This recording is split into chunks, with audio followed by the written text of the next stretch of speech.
Y'all think we went somewhere, didn't you? No. What y'all We thought ain't it was going over? nowhere. Gentlemen, what's happening? The war reporter's in the building. What's up? What's up? What's up? What's going on, world? Mav, Aaron, Mr. Chill Out, and the rest of the community out there. What's going on? Good to be here. Good to be here. Yeah, What's man. cracking world in these streets? What's cracking? Everything. A whole lot. That's what I was about to say. A whole lot, man. Yeah. Yeah, man. Yeah, something's cracking. Yep. Yeah, man. So what's been new, man? What's been new before we get to the topic, man? Just gotta catch up a little bit. We haven't really built since the Atlanta trip, man. Well, I guess I'll start by just offering an official thank you, sentiments of appreciation and gratitude for all of the birthday wishes and recognition. If you don't know, now you're about to find out. I began my 44th lap around the sun. It's 6:15 in the morning on the 19th of April. So across all social media platforms, I received a lot of love, text messages, phone calls, snail mail, email. And I just want to shout out everybody, man. I got a lot of friends and family through life, man, starting with, around the way, the William Penn School District, Valley Forge Military Academy, University of Maryland, all my football family, the United States Marine Corps, ground combatants, air crew, all my chefs in the building. Shout out to the restaurant school, Walnut Hill College. I love y'all. Everybody in the restaurant game on the line, sweating their asses off, making edible art. Shout out to Puerto Rico, North Philly, everything east of Broad Street. Shout out to everybody downtown, all my socialites, Rittenhouse Square, Old City, Washington Square, West Philly. Man, there was a lot of love, man. It just didn't stop. The Hadley family, the Shavu clan, the motorsports community, all my bikers and sports car drivers, all my track rats, gym rats, man, everybody, man. Legion of Doom, Matty Young crew. I got a lot of love. So I just knew I didn't reach out to people individually. It's just too many friends and family, long lost and current. But if you see this, thank you so much. I really appreciate it. I love y'all. I hope y'all stay blessed. We're doing well over here. So that's that. RBN in the building through the Fire Podcast. What's going on, OG? What you got going on, Mav? Oh man, so just piggybacking off of what you just said, happy belated birthday. And again, as I was, doing the whole, social media birthday thing, I was going through all my pictures from all throughout life and just pick some here, there, pick some there. And I realized, what you just said, all of those shout outs that you just did, like as much that you've been around and that we've been around, like all sorts of life, man, like everywhere, like all around the world, Yeah, literally. Yeah. And I'm looking at the Facebook post here and it just hit me as I was getting those pictures together. Like, damn, I'm pulling a picture where we're sitting on a, sitting in Cherry Point, somewhere, you're about to go to deployment. And here's another picture of, riding a motorcycle on the Platte. Here's another picture from us being in a parade, up Fifth Street for the Puerto Rican Day Parade on the float. Another one, we're sitting there, after just handle business in the Manny Brewery, you know what I mean? Having this, from all over the place, man. So, yeah. So we definitely cover almost all walks of life, and it's only just the beginning. Like I said before, this is just the beginning. We're only halfway, at least halfway through this. You know what I mean? So we got another half to go. 5 of the 7 continents, and each one at least twice. Yeah, man. Done it all. Yeah, man. Telling you, and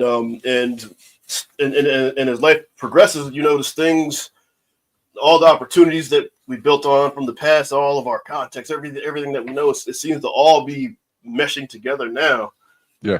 Too quickly for me to keep up with, you know what I mean? But we still have so much further to go, man. Yeah, we just started. That's it. Like it's the moon is the limit, man. Forget that. You know what I mean? And even that's questionable. if we build if we build something to go past the moon. You know what I mean? Yeah, man. Yeah, man. Let's stop. Hell yeah. Hell yeah. But yeah, man, just just again with happy belated birthday. But as far as I'm concerned, and what's been going on in my life is that another personal realization about this whole political thing. And I'm pretty sure I think I brought this up in front of you guys before, but it never ends. You know what I mean? One thing it never ends. Like when I did my campaign, I was like, yeah, cool, man. We done the work. I get to kick my feet up. I get to well, not kick my feet up, but I get to settle into this position and focus on that. Then presidential election comes around, and then, wait, nope, can't quite do that. No, we got to go, advocate for the candidate that we want to win. Like, all right, now that shit's over with. Okay, now I have to worry about the counselors who are going to be elected into the seats that are sitting next to me. So now I have to worry about all the progress that we just did within the past year and a half, 2 years, moving forward or getting flushed down the toilet. Mm-hmm. Depending, just judging off of the candidates that are running now. You know what I mean? So that's been my life. Matter of fact, Aaron, you remember Dan? Yeah, me and Dan just did a forum. Well, not me and but actually Whispers. She held the forum, Mm-hmm. and we made me and Dan helped make it happen. Mm-hmm. And we have to get with Dan with this stuff because he has some things. He like his camera that he has and all the equipment that he has. Mm-hmm. I've never seen stuff like this before, and he has editing skill, like all that. So anyway, we'll get into that offline. Cool. But that's pretty much what I've been getting into, man. Local elections, and just home renovations, just trying to keep sane. That's it. That's what's been. And all the while, this is the part you missed. I think I'm pretty sure it's still consistent. Is you still got to listen to your constituents, use what they're telling you to combine with research, pass legislation, and then offer guidance and leadership to what I mean, the bureaucrats that you are entrusted to your care to make sure your legislation is enacted. So Sure, yeah. And then at the same time, combating the lies coming from the people, coming from verifiable, factual. All this stuff literally is on video and documented with signatures and everything. Yeah. But there's people out there that want to make all of that look bad. Tabloids and paparazzi. Yep. And people believe that more than when the reality, man. Unfortunately. Yep. But I'll just close my intro. Oh, hey, Natasha Vincent. Natasha Vincent. The trio is back. Good evening, gentlemen. Good evening, ma'am. Thank you for joining us. And with Yes, that, indeed. I'll give it to Mr. Chill Out. His intro / update / whatever he wants to call it. Or chill out. I'm You out here. there? I'm there. I'm here. I'll just let my man, do his thing, pour his heart out. I'm out here grinding and hustling like we supposed to, making what we do look easy, even though it ain't easy. Type shit is what we on right now. 2025, the harmony year. If you know, you know. If you don't, well, then you'll get it together. Glad to be back on stage with the homies, weeding out and finding out what we about to do in this life and the information we about to give people. Break it down and give it out for free. Just tune in, hit the like button, get us in the algorithm. You already know what's up. Love y'all, and I'm happy to be back. Awesome. Word. So, y'all want to get into the topic? I guess we should get into it. Yeah, why not? Yeah, we all settled in, kicked our feet up. So, recently, and it's been coming up on some other panels. It came up over on This Might Be Risky once or twice earlier, actually. Shout out to DJ Ham. Go connect, like, share, subscribe over there. But friendships between two people of the opposite sex, is it viable? Is it possible? And all of the different details, who benefits, who doesn't, what is the cost, what's the return, and what happens when there is an indication or proof, evidence, however you want to put it, of mutual attraction. Can it still happen? And what's it look like when there is no mutual attraction? What did it look like back in the day? What's going on in the world now? And what's the expectation on both sides? And what do we think this is going to turn into? So that's pretty much that. Men and women. Can we be friends? Yeah, can we? No. Yes. Who knows? We're about to find out. How many of us have them? Yeah. Indeed. Yeah, so with that, I guess the main topic is actually resting on me because it's we're just kicking around ideas for shows, and then I'm just like, why not just draw from current life experience, and break it down on the show to whereas hopefully help me gain a better understanding on what happened or what certain thoughts are on this subject. And so I'll just share. Well, at the time I was jaded when I did this, but I'll just share what I had my opening view on this, I guess. And this is just quoting from a just my thoughts. So what friend zones? I call it the F word. I don't even want to say the word because it's just so ambiguous and just I believe it's used so much to manipulate. But it's F word zone nonsense, friend zone nonsense, right? So what I get to do is use up my valuable time to provide free attention and validation, all while sitting around hoping, waiting, and longing for something that will never be. Meanwhile, I have the privilege of being the listening ear and shoulder to cry on whenever the inevitable degenerate asshole boyfriend fuckery pops up. I also may even get to fix her car in an emergency or make emergency repairs to her house if I'm really lucky. All to be rewarded with a very heartwarming and extremely satisfying kiss on the cheek or a church hug. Both at the same time if I did a really good job during the interaction. So it's honestly one of the saddest, most depressing, life-draining, and sexually frustrating positions any man can be in. I cannot and will not burden myself with that ever again in my life. I'd rather deal with the feelings of being sad, lonely, and depressed by my goddamn self if it came down to it. No man who is aware of his value would ever allow himself to live in that fashion.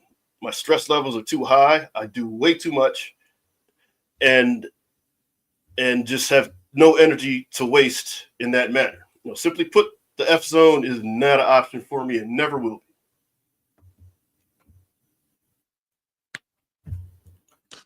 So, I have one question, and then I guess I'll pass it to Chill Out. Do you think that sentiment would reign true if there weren't mutual attraction or even unidirectional attraction? I would say no.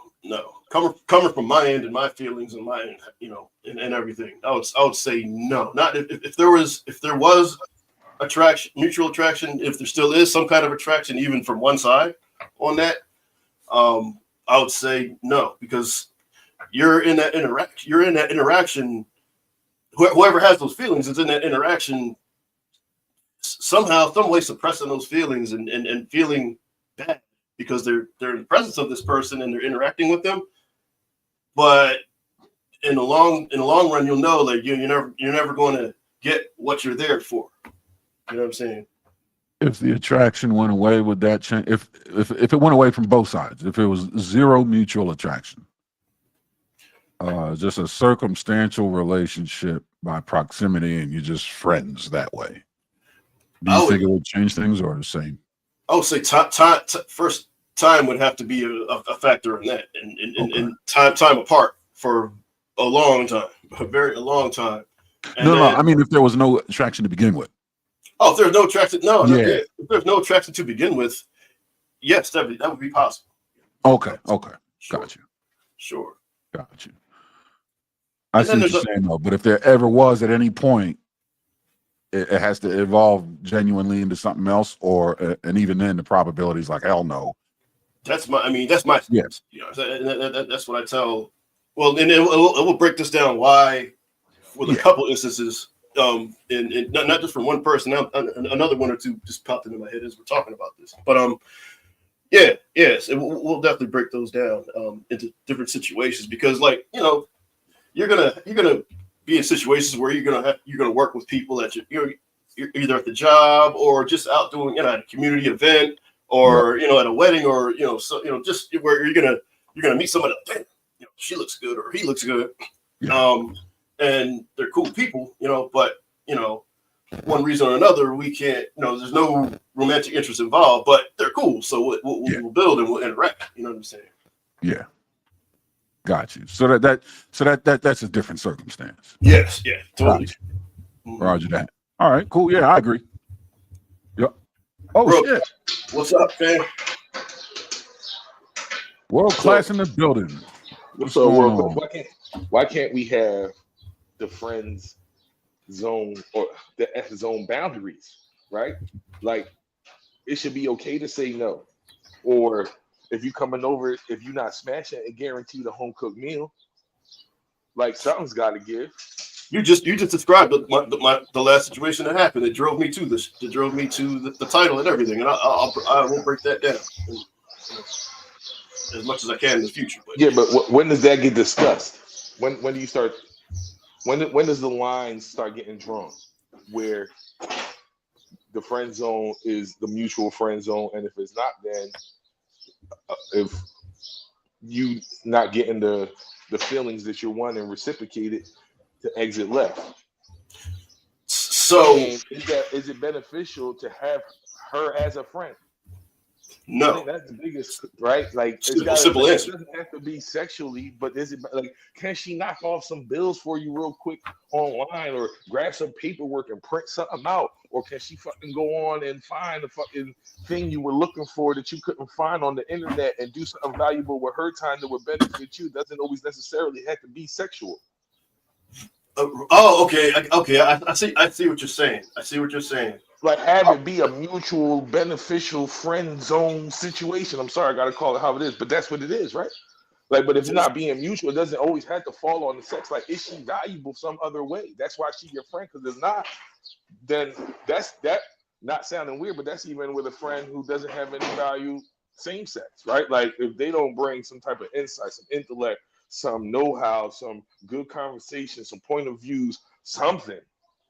So doesn't it just become a waste of time fixing her car for nothing? So to answer your to respond to your statement, I'm going to just tell my last story real quick to the show because a lot of what you just said has happened. What has happened was agreed upon before this happened. So anyway, you know, long story short, I was seeing a young lady about 2 years ago. Things were hot and heavy during the summertime. And a situation happened to whereas I felt my boundaries were crossed. I tried to communicate my displeasure about this certain behavior. And I was very cordial with it. I was very respectful with it the first time when I broke it down to her. But a week later, that same behavior popped up again. And so the second time I sat down and I talked to her, I was a little bit more like, hey, listen, man, don't do that again. And so again, within a week or two, it happened a third time. And so and at that time was when a lot of things were coming down on me. I was just figuring out whether I was going to run this campaign or not. I was just freshly dealing with a lot of local politics. That was finding out a lot of crazy information and just dipping my toe into the world of politics at the time, which was bananas. And then, and just at the same time, a lot of things. I was just at a very. I was trying to work, rebuild the house, do politics, and a couple other things at the same time. And a lot was getting to me. I did not have time to waste. I did not have time to play. And there was a point where she played with my time, and I eventually had to leave. I had to leave. And fast forward to about 3 weeks ago. Last summer I ran into this this young lady again. And the way things ended, I actually initiated. I saw her on the street, and I walked, and I actually, pulled over, and we got to talking. And I'm like, so I'm thinking like the way things ended, I just didn't want things to end. I didn't want to have any bad energies out there. I just didn't want things to have ended as it did, and just to try to clean that up, And so in that process, things. Old feelings came up again, and visiting started happening, things like that. Nothing physical went down, but it's just interacting. But then things happened to whereas things fell apart worse than it did the first time. I was leaving it at that, and to the point where Mr. Chill Out and Aaron both separately had to have conversations with me, like, yo, Jay, man, you're doing this, and this, man. This isn't like you. What's going on? And so after that, I told both of them, like, okay, this is what happened with this female, like, but I'll guarantee both of y'all this will never happen again, never, right? So now, fast forward to about 3 weeks ago, this young lady reached out to me, via text. Pretty much saying the same things about not trying to leave things as they were in a bad condition, and she and in the text I will say the boundaries were stated. She's something about it was like just wanted to get together to have a mature conversation about a mature and respectful conversation. That's how she put it. And in my mind, I'm like, okay, well that means nothing physical. Like, cool, whatever. And so I responded like, okay, cool. I'll, matter of fact, I was just cooking something. I had planned to cook and decompress the next day. So I'm like, hey, if you want to come over and join me, feel free to come through, So she did. And this is where the lines start getting skewed. Now, when she came over, there was no hugs, no nothing, none of that. I was, hey, have a seat, enjoy. Here's a glass of water. And then we discussed what we needed to discuss, right? About how things ended before, and her words were sincere during that moment, right? And so, as the night went on, there were obvious flirts. There were flirts. There was obvious flirting coming from her direction. And so at first, when I'm seeing it, I'm like, all right, wait, so hold on. So I remember the parameters that were discussed before this interaction, and I'm like, this is strictly non-romantic, I'm like, and I was with it. But here I am. Oh yeah, I'm getting into it, Natasha. I'm getting into the boundaries. But here I am respecting the boundaries. Like I said, I did not touch her, when she came in. And then, yeah, she did. She sure did. Yep, she really did. And that's yep, Natasha. But and so then she started flirting. I'm like, all right, man. After a while, you can't do that. You can't come into a man's house, in that manner, and then start flirting with him bypassing the boundaries that you set up. You can't do that. And so after a while, like, well, me as a man, I'm not going to sit here and see these indicators of interest happening and not act on them. Like, so I started to act on them, and then, to the point where, like I said, nothing went down, but things did get a little physical, but nothing, it didn't go all the way. But then, the night ended, and, I walked her out the door, we said goodbye or whatever. And then after that, the friend thing, it came up, and then I actually what I read, that's exactly what I sent her. This is exactly what I sent her via a letter, where those are my exact words to that, and basically said that, all right, look, man, if I don't have time to play these games, like if it's shit or get off the pot. If you want to be around as a romantic interest, because it's obvious there is some type of mutual attraction, either if you don't want to admit it or not, or you're playing games, either one of those two things, the playing games part is a no-no. And also the friends thing from my end is a no-no.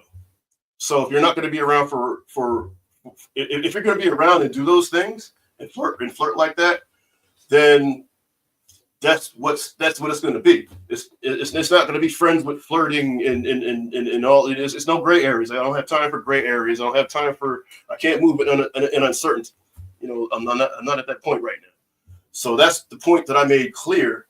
And it got to it got to the point pretty much where it didn't end as bad as the last two ones, but it still ended bad.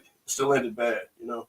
So to the point where I said, yeah, just don't just never contact me again.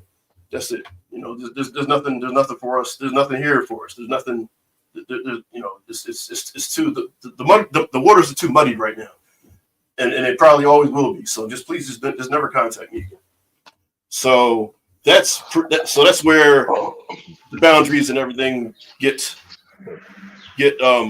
muddy too, because there were boundaries set up, Mr. Chill Out, but by her and I agree, and again I agreed to those boundaries, and I was living up to my agreements, to my words and my actions, but her actions weren't living up to her own boundaries she set up. So that's when you were supposed to boundary check. Like, what's going on here? You're not playing the game the way it's supposed to be played. Like, take the lead of the agreement then and there. What's going on with these boundaries that we set up that you crossing right now in front of my face, all crazy? Oh, yeah, I did. Like I said, I didn't. Yeah. See, Natasha, you were exactly right. And unfortunately for her, future strikes are not going to be 3. It might be maybe 2 if they're lucky. Oh, but yeah, Mr. Chill Out, those were discussed. I haven't told her, like, listen, if you keep doing that, I'm going to have to act on it. So, you know, just your final warning. If you keep sending those signals, I'm going to react in the way that I should be reacting. And yes, so that's how that went. So, all right, so off of that, if there's definitely attraction. Did he just say off of there? He did. Yes. We'll get into that later. You just did something that didn't even realize it. If there is an attraction there, does that play a factor on how this friendship could play out? Or even having the friendship is a part of the attraction underlying that you may have that you don't know that she has? Say, my man, world class. That's the fuck I'm talking about. Exactly. 1.5. Yes, indeed. But so I'm sorry, Mr. Chill Out. Can you rephrase that or repeat that? Like, all right. So, is because she a bad chick you want to be with is the only reason why you want to be her friend? I don't want to be her friend for those reasons. Right, but even get close to her. All right, you're right. You don't want to be her friend, but just even get close to her. Yes, I told her. I told her straight up. I always see you in this manner. I don't see you as a friend. So there's no possible way in hell that we could be friends. Because I'm not going to sit here and be miserable and have be hungry and have this be a hungry dog and have this beautiful steak in front of me and not be able to. I can smell it. I can look at it. I might be able to touch it, but I can't eat it. You know what I'm saying? You ain't gonna be that simp boy, right? No. Those words came up too. That's not happening. Like I don't know where you got them vibes from, but that ain't it.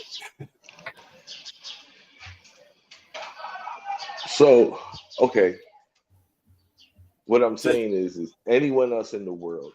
Okay, let me walk down the second part of my question. Anyone else in the world?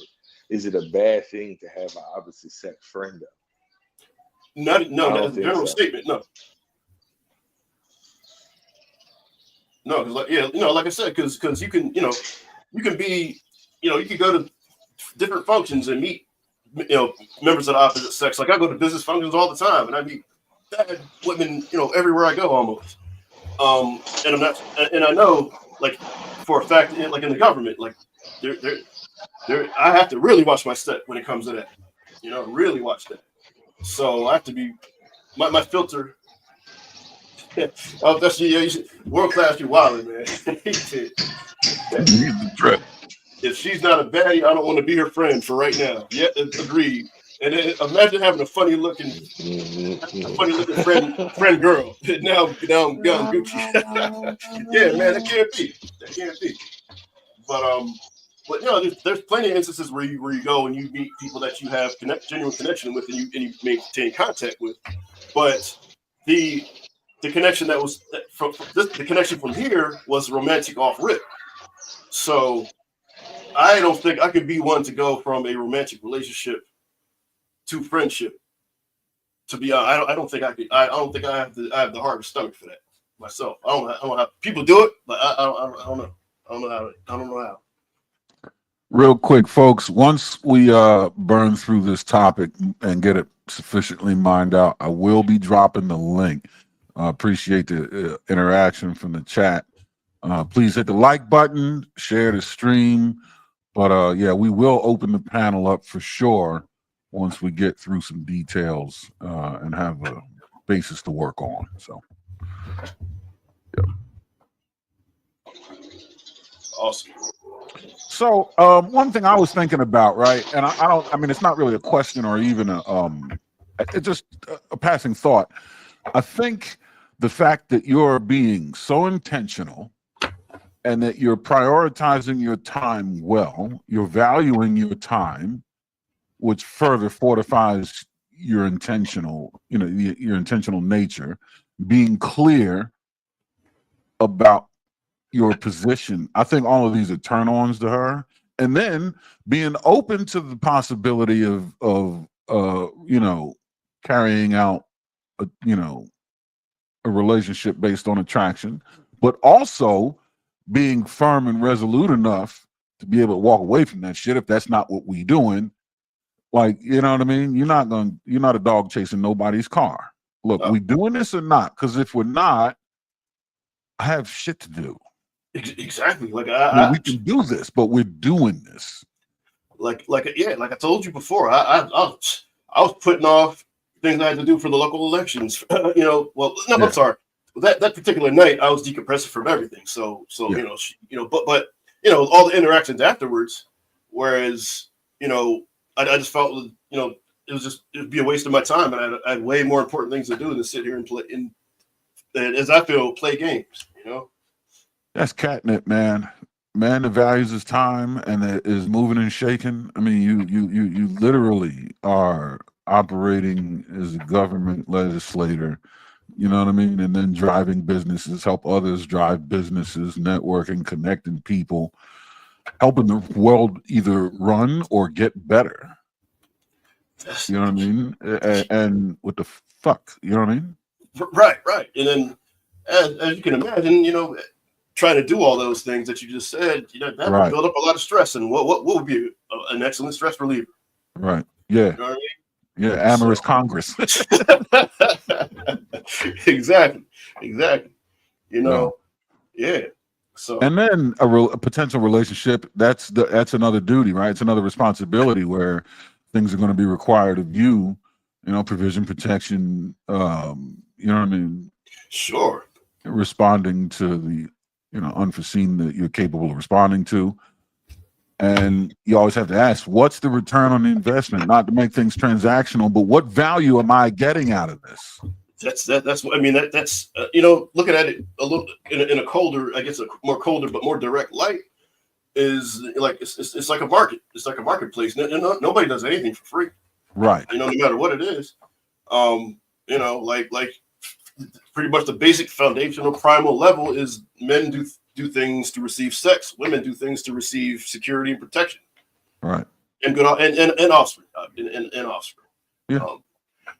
But yeah,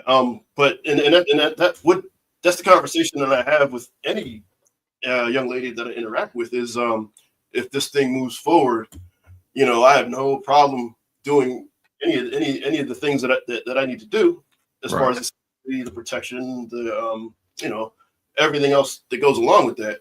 Yeah. But I'm gonna need some return, and it's not gonna just be physical return. Like I'm gonna need, I'm gonna need, like you said, I'm gonna need, look this up for me real quick. Can you print this out? Can you just run this to the store? Can you stop at the borough and just grab this for me right quick on the way over? Something just very, and I make sure to make those things very, very, very simple and very, but they may seem simple to the outside world, but to me it's a whole lot. Yeah. Like the one night when you came here with the hoagie, man, you have no idea how much just that alone saved me from the time it saved me that I was able to put into other things that we did that. You know what I'm saying? You gotta stop, cook, eat the shit, clean up. Mm-hmm. Where did it come from anyway? Yeah, no, 100%. Where somebody could just run out, get you something, and you can chuck it on the fly. Yeah, man. Or hey, put on something navy blue and silver, pull your hair up, something down to the knee long. We gotta go out. You know what I mean? Babies. Yeah. And that's another major thing too. That might be a topic for another show, which is I guess I would say that's the topic on this show. So why can't you have that? Why can't you have that without it being sexual? Why can't you have that from a female that you don't even find that way? But if she's around, she's like, I'm gonna come through and she's gonna hang out and chill. She do shit like that. I don't know. I guess I have trouble suppressing my primal nature when it comes to that, because if I'm attracted to this young lady, and those situations come up, they're gonna the behaviors are gonna follow for me. The how you say the seduction behaviors, I guess you could say. I can think of one workaround to that, and it worked. We used to employ it, but it requires variety. Remember back in the day, was it? Oh yeah, a politician cannot have folks who come hang out and chill. That's asking for problems. Yeah. You got to keep your reputation clean by keeping the people around you clean, and their purpose has to be clear, intentional, and adhered to with honesty, for sure. Right, because no new bucks. Yeah. Just to touch on that real quick, and touch on what you said, Mr. Chill Out. Say, there's going to be events coming up where it's like senators' birthday functions and speakers of the House soiree, all kinds of stuff coming up. To whereas I have to get suited and booted, and I have to be. And even though I'm going there for fun, I'm going there to show love to whom, to the person's party it is. But at the same time, that's what I'm working. And when I step out there, I make sure everything's pristine from top to bottom. I make sure that I'm prepared with speaking points in case I have to make a speech or something. I points for, and it happened. Like I unexpectedly had to make a speech once or twice already, but at the same time, a lot of what's in politics is visual, man. It's a lot of visual. Mm-hmm. Like as long as you dress the part and move with confidence, like you know what you're doing, even though you don't, people will have confidence in you. And so if I'm stepping into an event with senators or congressmen or something to that nature, I need to have that lady who's next to me be on point too. Be as on point, if not more on point than I am. Yeah. Because when I go through there, obviously people are watching, and the grapevines will start buzzing. They're gonna start buzzing with oh man, Council Peace, he showed up with so and so, man. She was looking good, man. They make a good couple, this, that, and the other. And then it all goes through the grapevines, and you start hearing these things like, "Hey, Jeff, what's up with that girl? Have you got serious yet, or whatever?" So these conversations will come up. So that's one of the reasons why I don't want to show up to any kind of I don't want to show up to any events with anybody that I'm not romantically interested in, or something will never happen, because that's going to keep on coming up in the conversation. And if I go around saying like, oh no, that's just my friend, what are the grapevines going to say? Oh, that girl, girl that Jesse was with, that was just his friend. So the hell's she doing here? What's she doing there? Like what? How come he is has a girl like that and they're just friends? Like why does he have her as a friend? Yeah. You know what I mean? And then and like well, wait, something's got to be wrong with him. If she's single and he's single, and she just wants to be his friend, something's wrong with him. And why here? I mean, it's cool to be friends, right? And that's great, but why here? Like, what's the value proposition? Yeah. Mm-hmm. Yep. So to touch on that, so just to touch on what you just said, Mr. Chill Out, that's the reason why I couldn't navigate like that with anybody.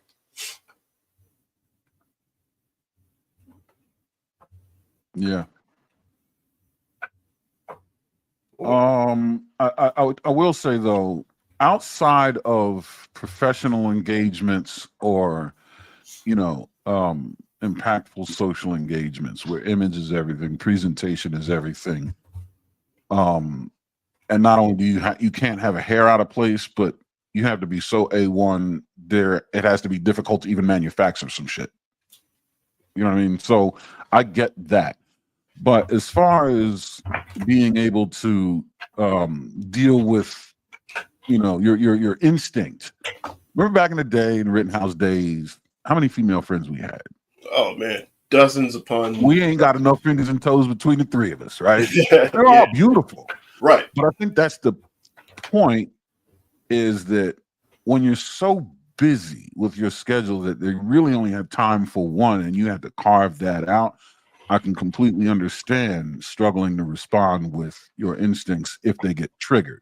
Mm-hmm. But in those days when we were maneuvering like that, it was different. It was easy to be your friend because you ain't triggering shit. My shit's been triggered all day. And as a matter of fact, there's something to rectify that shortly. So go ahead, have a seat, have a drink, put your feet up. You know what I mean? There's towels in the back. You know what I mean? Like, it don't matter. Yeah, I was about to say those instincts were triggered, but the thing is, during those days we would trip over. We were freezing out. I mean? We would reject them. No, not tonight. Yeah, let's just cuddle. Right. What? You know what I mean? Yeah. But I think that's the key is just having enough variety to be able to not develop a craving or just to be. Look, we all like steak. We all like cheesesteaks. If you ate a cheesesteak every day, your favorite cheesesteak spot until your birthday, you going to want another one on the 5th? No, I was doing that. I probably wouldn't last till my next birthday. Right. See what I'm saying? So, I think it's one of those situations where in your case, it's you eat salad every day. You eat granola every morning. 18 months later, somebody goes to Jim's or Steve or whatever. You know what I mean? Mm-hmm. Right. You can't look at that. Right. And then, that's the mentality that you have to have is not a scarcity mentality. Like, damn, that's the only piece of steak in the whole wide world, and I need to do everything to get that. Or, damn, this steak got rotten. Let me just go to the store and get a better one.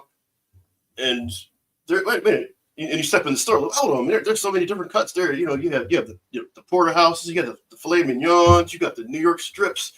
Man, there's so many different varieties and multiple versions of each variety. Like, why am I tripping over that rotten stick I got at home when I can throw it away and get one of these?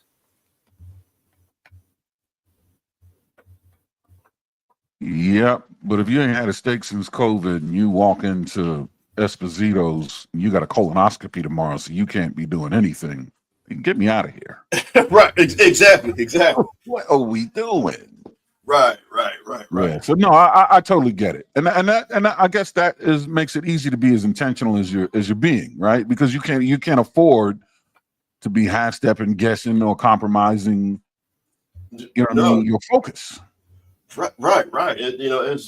As everybody on the panel here knows, Mr. Chill Out in the Air, and as y'all know, the more you level up in life, the more things that you have to manage, the more projects to manage, and the more you have to really be very, very careful about what you focus on, because because I know my focus, it can be so bad sometimes that if I don't do it now, it's not going to get done. Not because I want to neglect it, just because I forgot something else came up. You know, it totally took my attention away that needs my attention at that time. And then by the time that's over, something else is going to come up. You know, and yeah, so you get spread thin like Germany in World War II. Yeah. So, lady, if you want to be here, you gotta help me out. Yeah. But I'm not retreating. You know what I mean? Right. Yeah. No, yeah, you're going at it. Yep. Yeah. Indeed. So and then you know, just in with this underlying thought in my head, underlying way I need to move now is it's very intentional. Actually, it's very intentional. To be honest, listen in, ladies. You might hear this first from a man of my age, and from what I do is that I'm very intentional with who I'm trying to build with. It no matter who you try to build with, if just for a strictly sexual relationship, or if you want to build something for the future with the lady, you still have to spend time and you still have to spend energy, and you still have to spend more likely money, monetary resources. So you spend a lot of resources just for any type of interaction. So if I'm going to be spending any of those very, very finite resources, I'm going to make sure I'm spending it right, because I would like somebody that I can rely on to go to these functions with. I would like somebody to rely on that to come to the meetings with. I would like somebody to rely on that I can decompress to from all this stuff that you see. Somebody who I can really trust and rely on. Obviously the fellas are here, but there's a feminine energy that you all can't provide. That is a big part of that equation too. So if I'm going to invest any, I'm at the point now, if I invest any time or energy or monetary resources in any female, that I'm being very intentional with it, and I'm not just looking for a fling. I'm looking for somebody to rely on for those things that I had just mentioned. So that's that. Yeah. Can't get any more clearer than that. Yeah, no, I can dig it, man. So I guess the link has been dropped, folks. I think is a good time now. I have one question, but before I do, chill out. You want to say anything or ask any questions? I was just letting y'all speak it out, but I was thinking, like, me personally, how I'm sitting on this, like, if she's a female and around, either one, she's my wife, right? Secondly, we making money together. Mm-hmm. Like, I feel what you're saying. Like, it has to be an intention of why we even hanging around with one another. I get where you go for that, and how you have to maneuver in your world in a different manner, because backlash or scandal or dirt digging is more magnified than just a regular person, right? Going through these streets, just living their life, right? So that's how you have to maneuver and operate. I'm sorry about that. I was about to just real quick interjection. Look what's happening with Shannon Sharp right now. Like, a lot of shit from his past on all that dumb shit is coming up to bite him in the ass right now. And so as I'm maneuvering now, I'm looking at that. I'm thinking, like, okay, I need to really step up the screening, so I'm not putting myself in that situation in the future either. Yeah. I mean, it's easy to not get in the Shannon Sharp situation specifically. Right. Well, but it's not easy to get. Yeah, right. Hot water is hot water. It just They don't all have to be that. Right. Yeah. Right. Mm-hmm. So the one thing, I mean, you guys know me. I personally never really, being friends with a woman wasn't anything that I found challenging, nor did it threaten anything. But I'm kind of I don't know. I don't want to say psychopath, but I kind of just don't give a fuck. But the one thing I am curious about is, once boundaries and expectations are established, it's easy for a woman to communicate boundaries and expectations, and it's easy for her to expect that they're respected. And if they're not, she has leverage and freedom to express, you know what I mean, the lack. Mm-hmm. But how does a man do that? Right? Yeah. Especially if there's no romantic relationship, there's no potential for that. So let's paint a scenario just to have a classroom, a whiteboard to work on. Let's say you got a female friend and there's no romantic interest. She calls you, listen, I got 3 inches of water in, the basement, the washing machine, one of the hoses, took a shit. You go assess the problem, you help her mop it up. Natasha says, yes, Aaron, the gentleman sets the pace in most things, but especially boundaries as part of leadership. No, yeah, absolutely. And that's that's exactly what we're about to get to. So let's say, she starts cleaning it up. By the time you get there, you help clean it up, but you assess the problem. You locate the issue, you go to Home Depot, get the part, come back, set it up, right? 2 hours, you're done. 2 hours and $40. A hose, a worm plant, you're done. Thanks. How do we go? I mean, it's not like you're a Roto-Rooter and you go, all right, the bill is, sign here. It's not that. But at what point are you able to express the need to, for recompense? In the physical sense, you mean? Or any... Next time you're out at lunch or something, you say, hey, you buying? Now, how's that going to be received? No, I was just saying, how's that going to be received, or how do you enforce your expectations and a return, a value proposition return? ROI. Now, for me personally, actually, funny thing, Mika had that almost exact same situation you just mentioned. And it was an emergency, and Mika's Mika, so, and that's a friend who's attractive, where she could be a friend, and I'll go drive to Delaware, and I did exactly that. And actually, took out a washing machine hose. That's what it was. Yeah, washing machine hose. That was it was I think it ruptured. It was one of those frayed ones that somehow ruptured. And so I went down there, got the hose, and went to Home Depot, matched the hose up, came back, put it back on. And just showed her a couple other things that was going on with the plumbing system, that like, hey, you might need to get that checked out, this checked out, or whatever. And during the whole time, she had beer. I was like, that's cool, that's cool, and some pizza and all that. And she expressed gratitude. And as Mika, for Mika, that's cool, that's good. Yeah, I'm cool. I'm on my way. You know what I mean? Yeah. Now that is perfect. That's actually perfect. You know what I mean? You go hook her up. She's got beer waiting on you. Knock out a couple cold ones, pizza. You know what I mean? You might watch the episode, dap up, you out. Appreciate it. All right. Catch you in the wind. That's perfect. But when that doesn't happen, Now Sabrina's got $117 from me last time we were there having brunch. Your washer's good to go now, right? That car you got out there, I know it's 4,000 miles to the next oil change, because 2,000 miles ago, I put Valvoline in it. It's fully synthetic. But there's never no pizza and beer. At what point are you able to, and how do you go about going, want to go out for lunch? You buying? Or what? How does this look? And how's it going to be received? I'd say, and hopefully we can have a lady interject on this one, but I would say, the link is dropped, folks. The link is dropped. Come on up.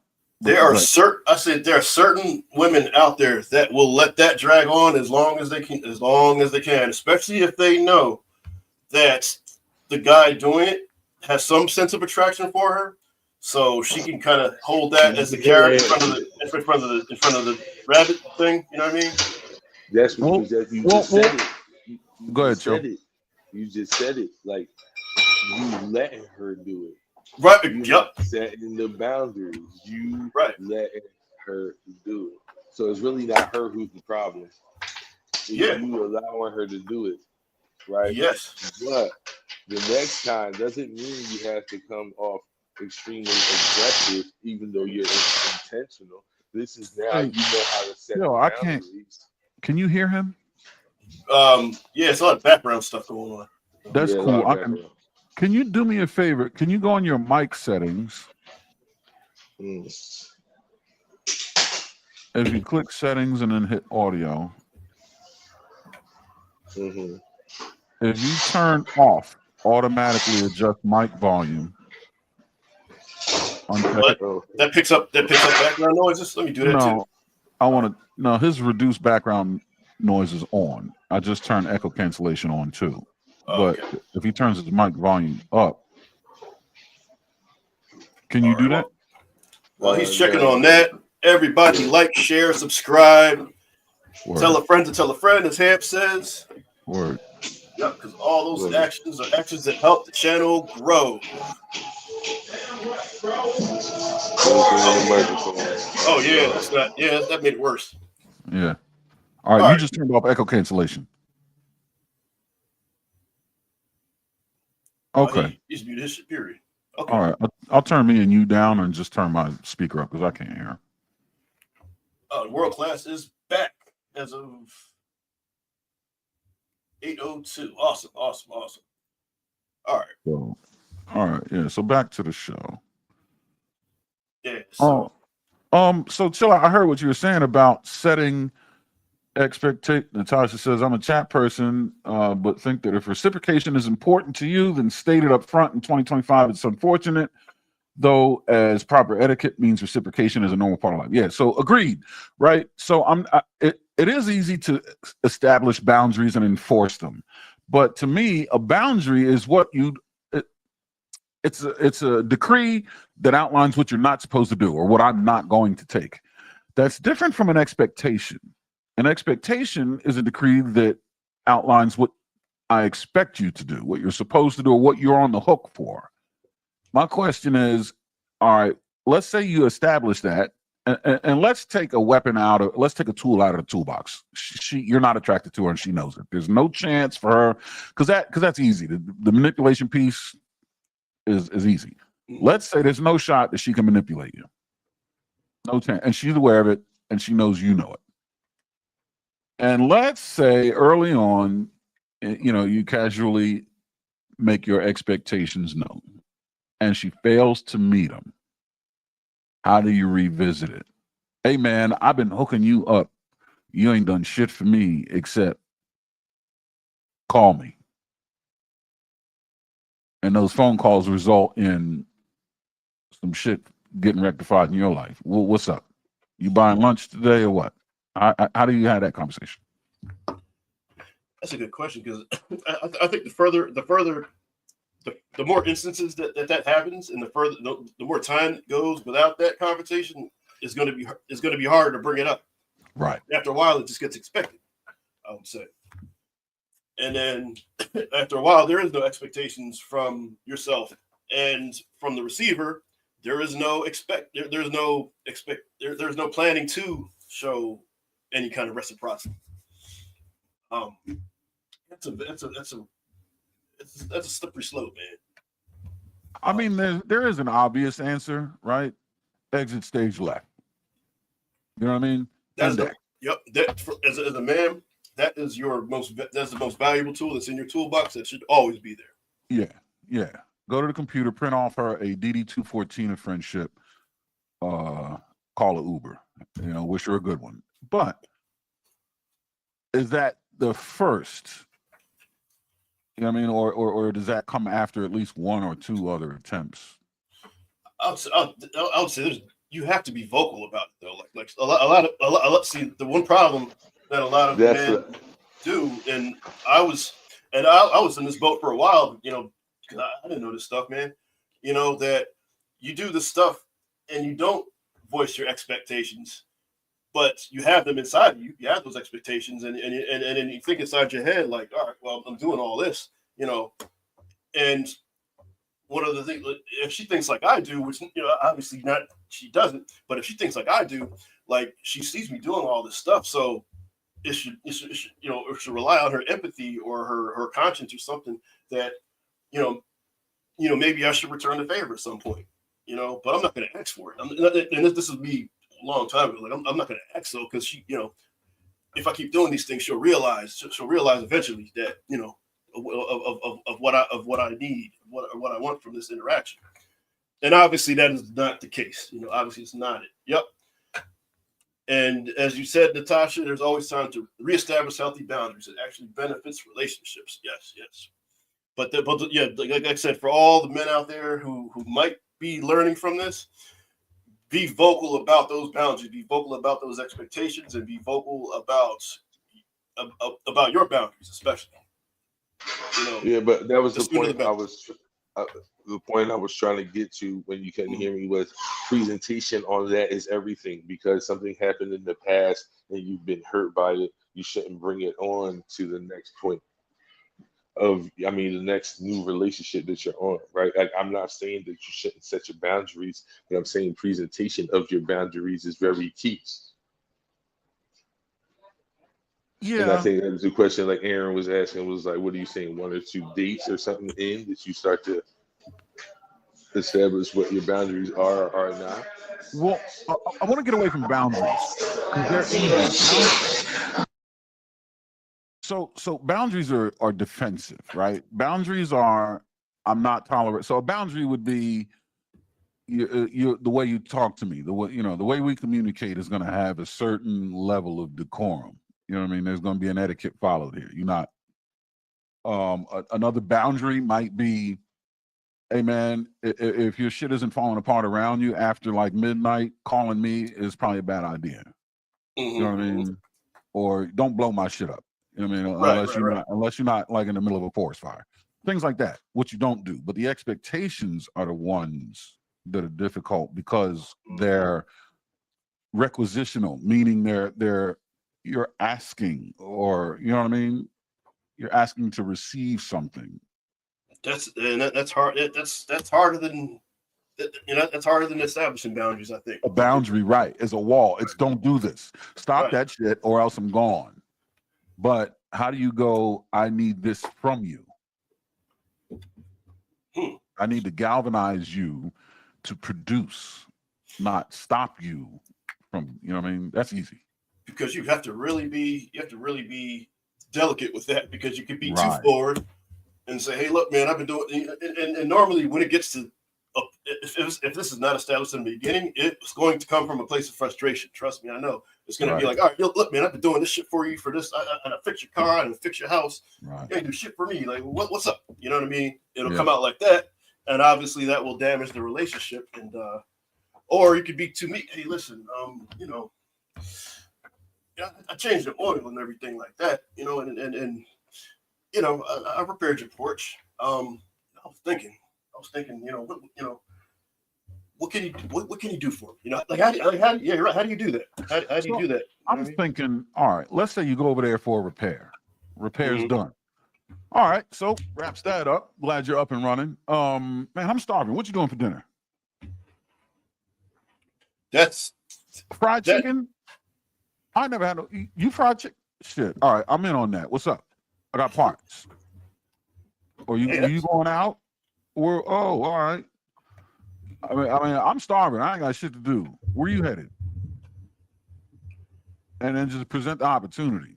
If she pays, great. Job done. If she doesn't, well, you don't pay the whole bill. Get your shit to go. I said I was hungry. I didn't say I was interested in staying out. I said I'm starving. I'm also tired. I just fixed your shit. I gotta go. You can eat here, but take my shit to go. See you. That's a great point right there, and Natasha made too. So Natasha, I think she's laughing at work. And Natasha, you're 100% right. Right, I'm not pushing back on you, but the kind of woman that is honest like that and is empathetic like that and is selfless like that is rare. There's certainly a minority.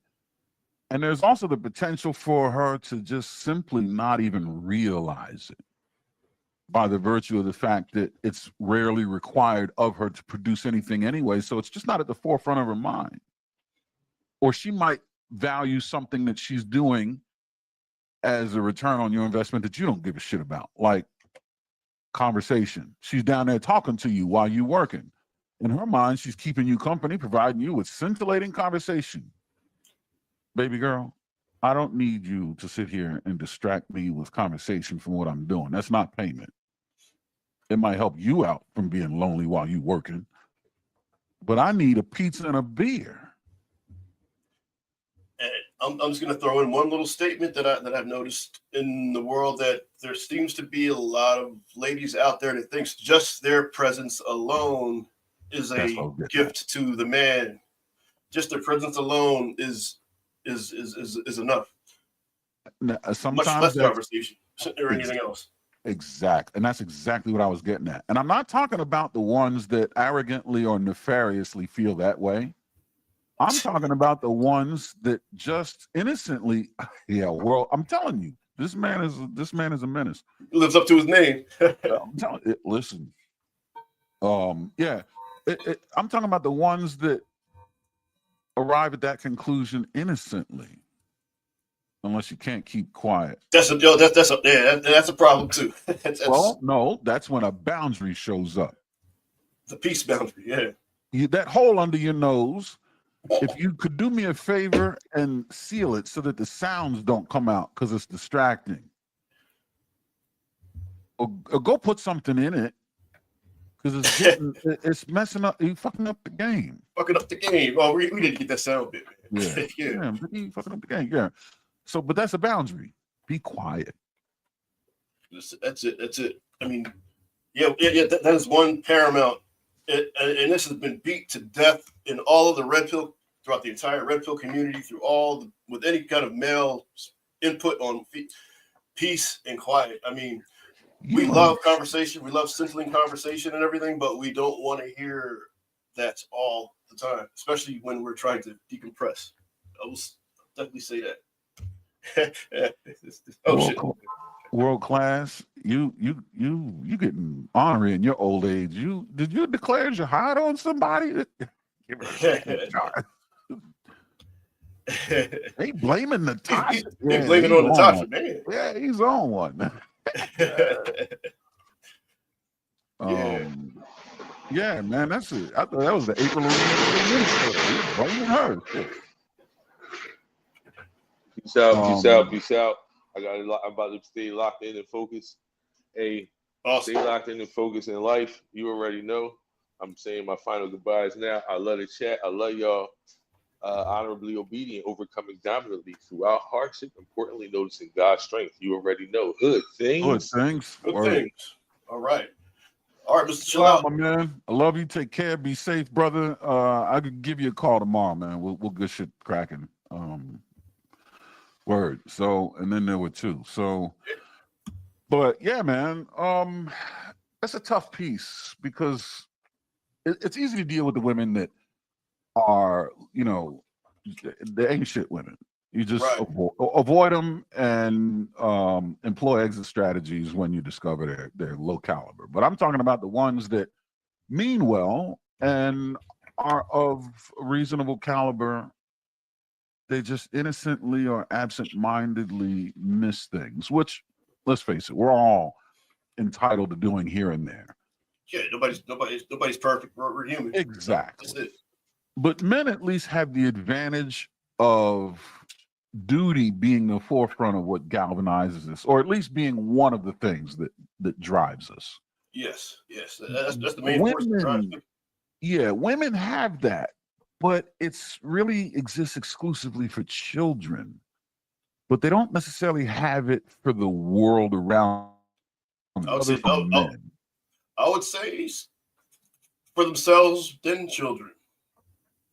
As individuals themselves, yeah, but not for them and their peers. But but selfishly, and then children, and any child, theirs or anyone else, right? So I'll give them that. For the most part. But if there's a burning building, ain't a woman going in there. No. She's finding a man. Mm-hmm. Man's running in there. Mm-hmm. So because of that, I kind of give some grace for that lack of a sense of duty to cause them to just kind of innocently miss opportunities where you're supposed to ante up. Yeah, I mean, I would say that energy. The energy to even realize that is redirected towards what you just said, I believe. Yeah. You know, it's just not. It's for a lot. It's just not intentional. It is not intentional too. You know, they're good natured, like you said, good natured, well-meaning women that just don't realize. You know what I mean? That's it. And I'm not asking you to buy lunch because I held the door open for you. I'm asking for what the hell you're prepared to do, because your last 4 oil changes, I got to get rid of 4 or 5 quart things of oil at AutoZone next time I'm there, because they are yours. You know what I mean? Your last 20,000 miles, you didn't do shit. Right. And that's fine, because I enjoy it. I'm good at it. Save you some money, right? I do get the benefit of knowing that this got done a good thing. You know what I mean? No problem. But at the same time, come on, man. Yeah. I'm like, what's up? You cook. You don't. You work. You have money. You know what? I'll say. You know, one thought just popped into my head on that is that as far as asking for reciprocation, but not asking for it like, you know, directly like that, but just I remember that there was an occasion where some function was happening, whereas it would have benefited me to walk in the door with, you know, with a lady. You know what I mean? It would have benefited me greatly. Political, business, or recreation? A political event. Yeah, okay. Political event. Actually, and this political event was filled with people who she would have networked with and made some very, very valuable connections and would have elevated her, actually. But that's what was in my mind too. I'm like, well, this can help her out as it can help me, just being seen when we walked in here with her. You know, was it big? Was it like county, state, or federal? It was. I want to say county. It was a county. Okay, media level. Okay. Yes. Yeah. Okay. But this is somebody that I did do a lot of things for in the past. Okay. And you know, offline I'll catch up on all the details. But you know, and I look back, and I'm like, damn. I'm like, I went to all these things and did all this stuff. Like, all right, let me see if I can ask this one favor for her. And when I did ask, the response was very wishy-washy. It was very non-committal. And eventually it was something like, you know, my dog got sick or something like that, or something, you know. So, but you don't know how many times I've heard that word. That's a whole nother topic. But my dog got sick. I heard that at least 3 or 4 times to flake out. But anyway, so it was one of those, you know. Or something like, you know, my kids are tripping that I'll leave tonight, or something like that. So after that, it hit me like, wait a minute, okay, well, if the basic thing is, man, what I learned from that one is, if you're not at least willing to do for me, I'm not going to do for you. Yeah. You know? Yeah. It's different if she said, no, I have a mammogram scheduled that day. Right. Or I promised my mom I'd take her to BJ's. However, when's your next free date?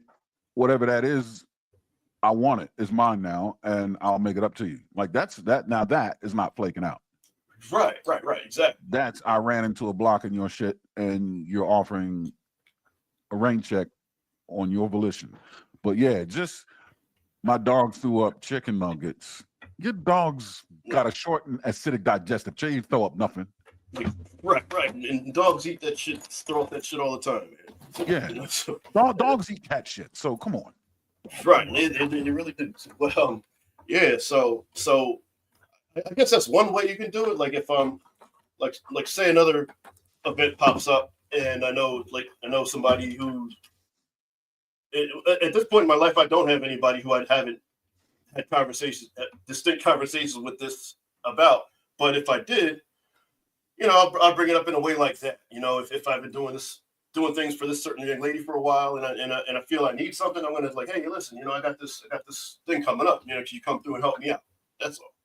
You know what I mean? Now, you're fortunate to have that. It's one thing to go to a gala, right? You want there to be an attachment. You can't just be rolling up in there with friends, entourage. You know what I mean? You want an intentional person. But if you're outside at a roll your sleeves up kind of an affair, hey man, listen, I need you to sit here and hand people tickets, or just punch this counter, or You know what I mean? That Or kind of just a thing. or You know what I mean? just help me, just watch my back, help me read the room, because that's another That's thing. it. You know, That's it. listen to what people are saying. Look, Right. look at who's looking over here. You know, just Yeah. you know, because females, they have a heightened sense in certain areas where we don't. You know, especially in social Absolutely. cues and things like that. They you know, they Yeah. top us on that. So you know, That's let me know what I don't see. Yeah, that's an instinct that they have to be able to assess human behavior and figure out intention, Yeah, for real. because you know, evolution, they rely on the community for their survival, so they got to know who's the bad guy and who's the good guy. Whereas Right. men, we don't need to. We're too interested and worried about figuring out the next, you know, catch. Right. I don't need to worry about you looking at me nefarious intentions, because you enacting my kick your ass, we'll see. Mm-hmm, Or you know what I mean? I might be plotting on you. Women are like, who's plotting on me, or who's really genuine and willing to help. So they right. really got to be able to study that shit well. We have the room to not give a fuck. Right. So yeah, like just providing providing the energy that we aren't equipped to have. You know, while as we do the same. You know, so that would be a way that I would approach that. You know, as far as, you know, asking for reciprocity. That's the best way I can think of doing that, and then act accordingly off of the answer that you get. That's brilliant though, because you can invite them to grassroots, you know, like rallies and just, you know, campaign.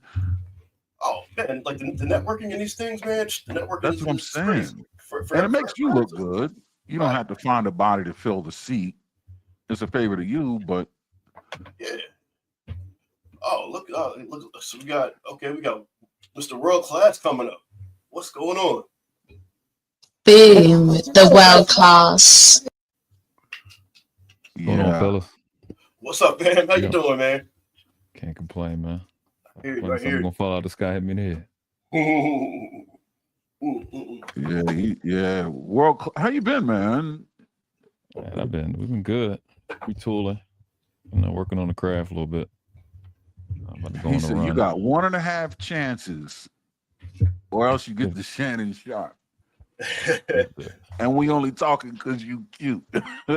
Keep monkey dogs and mud ducks away. Tell the farm animals to get back in the barn. This ain't the one. Unfortunately, that's how it's got to be, man. It's a vicious world in this single life now, man. It's a crazy world. That shit. Now, if you're friends with a farm animal and you got to cut the grass, you know, invite her over for lunch. Yeah, go outside and graze for a while. Holy shit! Oh, look, we got Mr. Kasim in the building. What's going on? Kasim in the building, the director of fashion and image for TMBR and the War Report. New York's very own Kasim, the man. What's up, my man? I'm gonna drop the link. Come on up if you want. But yeah, man. So I pretty much have an idea on what the answer is going to be. But Mr. World Class, what do you think about the friend zone and being judged? I've heard of that magical, mythical place. That's a place where simps go to die. They said it looked like Narnia. Oh man, yeah. I think that's no place any man wants to be, right? Friend zone, demilitarized zone, Goldilocks zone, purgatory. Yeah. I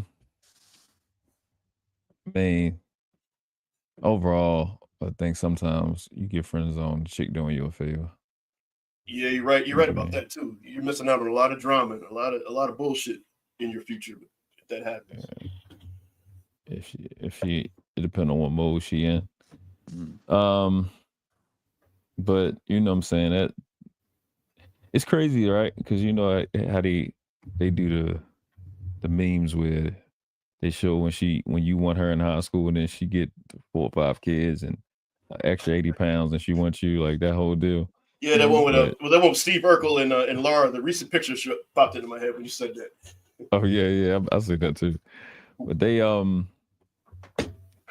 yeah, like sometimes they doing you a favor because they be friend zoning, and the guy that they want to protect or they think is a good guy, then they want to get that nigga later, like she putting them in the savings. But you know, people change too. But you know, these chicks, they'll friend zone you because they're afraid of what their girlfriend's gonna say.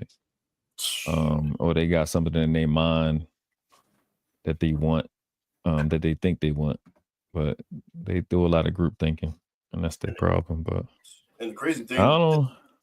That could change with emotions too. Those are as fleeting as emotions too, man. Unfortunately, that could change with lunch. right.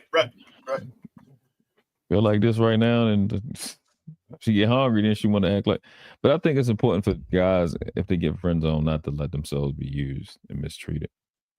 Mm-hmm. Yeah, you know what I'm saying? Because they will do that relentlessly, you know. Because some will not realize it, and some will. There's a distinct. You guys, let me know what you think about this. There's a distinction between being friend zone and being rejected. If I try to holler at you and I'm rejected, cool. I just know not to fool with you. But in a friend zone deal, you want to keep me around and basically get something for nothing. Yeah, you ain't no squirrel. You can't bury my nuts. You're a bird. Amen. Yeah, and as a man, you know, you are supposed to set the tone for whatever relationship that you're in with that. Yeah. You know, and yeah, like I said, me personally, I'm just at a point now where I don't have time to be friends with nobody like that. You know, with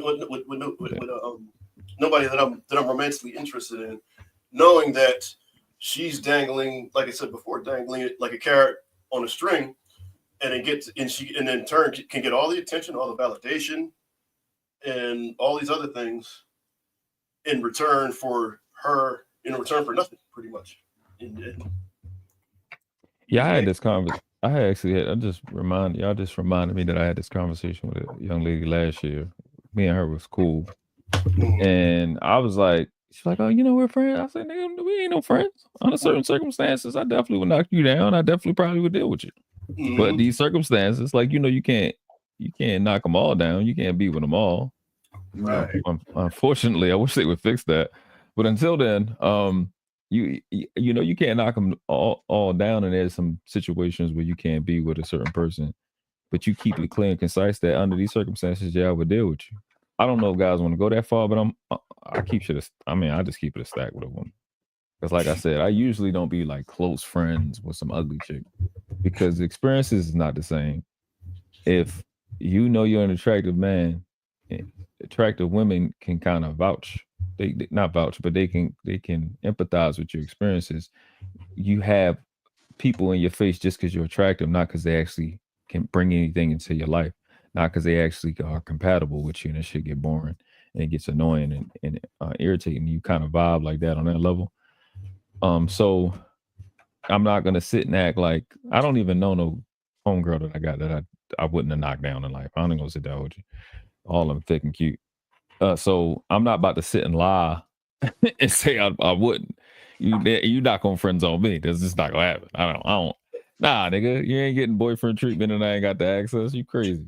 Right, exactly. And a lot that's one of the main. A lot of women have that approach these days, whereas they have a bunch of what Chris Rock called it, you know, dicks in a glass jar. They have a bunch of dicks in a glass jar lined up on the shelf, to whereas, you know, with the main man that she wants to deal with, if something happens between them, like he sent her back to the streets or something like that, she, you know, break glass, you know, and send that "Hey big head" text, and then, you know, that's how they approach it, and that's how I feel, you know, that's how I feel that they're approaching me, like, you know, they're approaching me like, no, I'm not an option. No, I'm not one of those that's lined up on your shelf. That's not me. You know, either you're going to deal with me directly, how I say we're going to deal, this relationship is going to go, or I'm going to go. That's it. That's your two options. Yeah, I ain't, man. You got to put your foot down with women. I think they talk a lot. You know what I'm saying? I know y'all be on the shows. Y'all see this. They say a lot of shit. Mm-hmm. They just be saying stuff just to be saying stuff. But more than most of them, and if not the ones you can deal with, be cordial with, or marry, or be in a relationship with, it works flush when you just give them two options. Mm-hmm. You do this or you do this. Shit, Wow. or get off the pot. That's it. Well, I think this. I didn't do that. Remind me when I asked you what you thought. I didn't ask you what you thought. You doing this? You doing this? You got 5 seconds. Decide and move on. I don't give them all them options. Niggas just let women or friend zone you. Listen, I don't want to be. I'm just in the. I'm about to be 40 this year, so I'm just my shit tolerance then cut it every year. My shit tolerance gonna get cut in half. Oh, wait till you reach your 40s. That shit tolerance is gonna go away completely. These women do all this talking. They want to be controlled. When I say that, I don't mean no weird shit. They want a man that knows what the fuck he wants, when he wants it, the way he wants it. You have to put women to work. Like they say, idle hands do the devil work. They want to know that you got something for them to do and it's something in it for them. When they understand that and you just make decisions and they know you're not a dumbass, they're not going to be playing games with you. I say that in relationship to the friend zone shit. A lot of niggas be getting friend zone because they just not authoritative. Right. I don't, how these dudes had this, what the fuck, what did he be saying from Kevin Samuels? Women control access to sex and men control access to marriage. Nigga, I control access to both of them. Yeah. We gonna fuck when I say so. I don't give like we fucking because I talk to you. I don't what you talking about. We don't run shit over here. It's not a motherfucking option over here.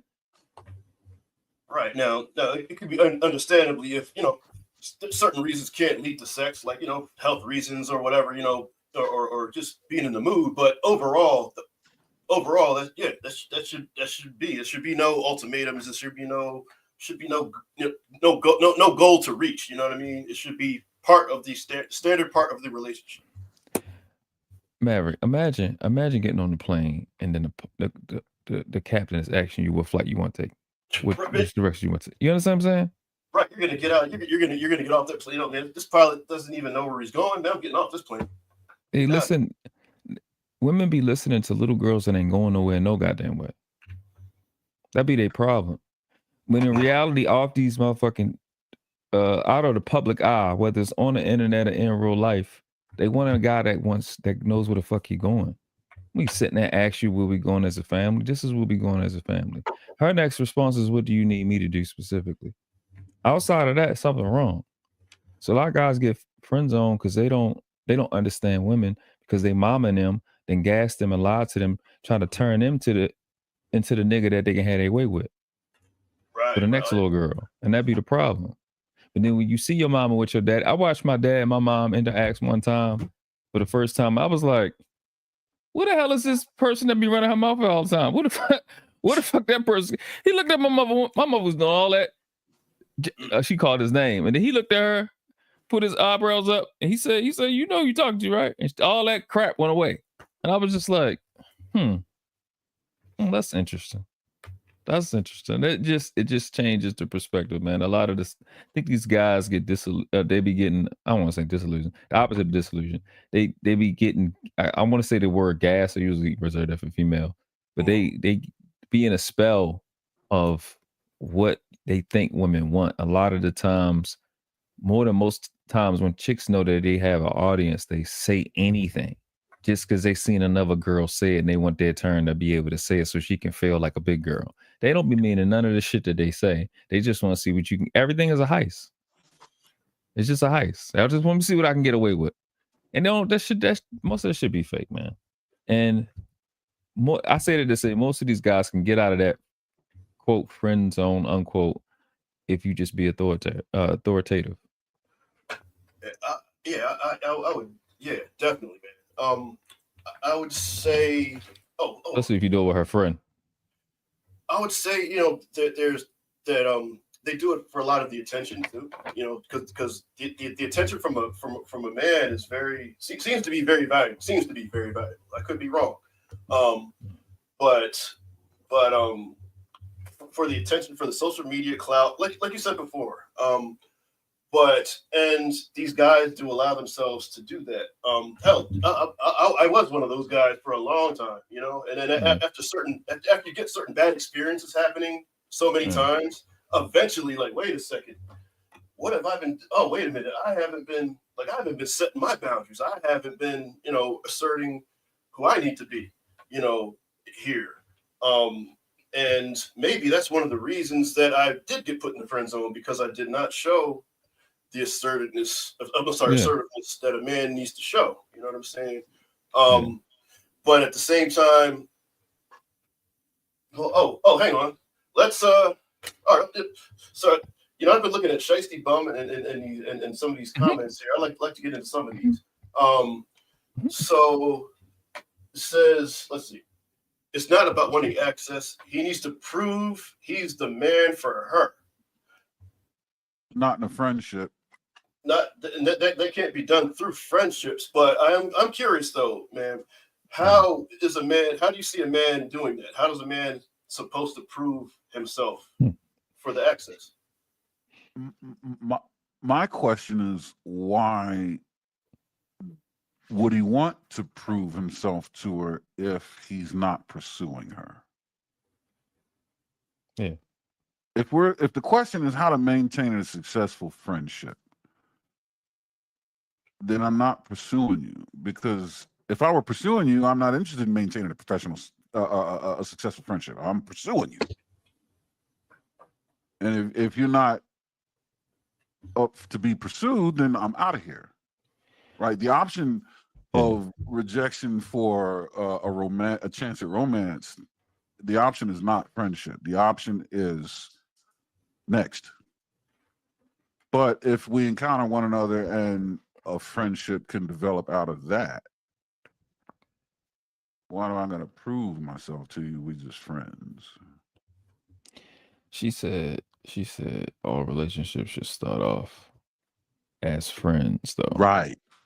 If it starts as friends genuinely, then there's no need to prove yourself, because friends aren't interested in proving themselves. So would I be wrong as a man, as my stance is right now, to say that any relationship from this point forward that I try to build with a female is not going to be a friendship? I'm not looking for a friendship. If it develops into a romantic relationship, and friendship, obviously friendship should be part of that foundation, obviously. But I'm not going to waste my time building that foundation if I'm not going to build the basement if I can't build the rest of the 32 stories that's going to be above me. You know what I mean? Right. Yeah. Go ahead.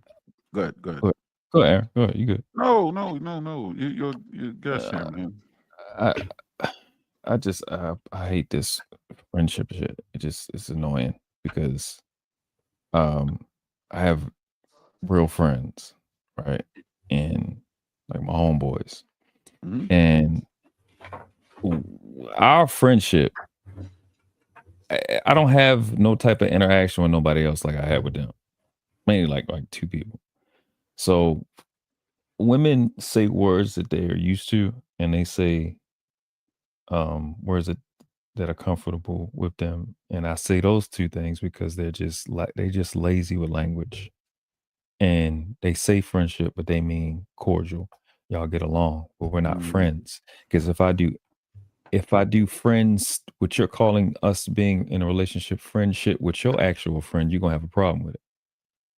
You don't want me doing friendship with your friend. You don't want me to meet up with your friend and go shopping. You don't want me doing friendship. Right. You know what I'm saying? So you say we should start off as friends, but we shouldn't. Because I'm not about to hang out with you and your homegirls. And I remember one time. I'm sorry. Go ahead. I'm sorry. No, I'm saying you would leave your homegirls and come that night that we supposed to have sex. You're gonna leave them. If we friends, they can come and watch us have sex. So you know what I mean? Go ahead. And I just remember one instance where I was riding in a car with a friend. I was in the passenger side too, so you could go ahead and call me scrub in that situation. I beat it. So, but I was riding with a friend. She was the driver, and we parked at a corner, and I saw a couple young ladies standing on the corner, and I tried to holler at them, but she got offended. How does that work? I'm supposed to be your friend. Like if I was driving in the car with Aaron, and that same thing happened, he'd be bigging me up.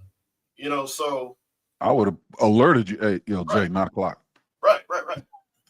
Yeah, right. But instead, I was trying to holler at them out the passenger of my friend's ride, and like I said, the driver did get offended. So it's just a very weird place to be in, man. Very weird.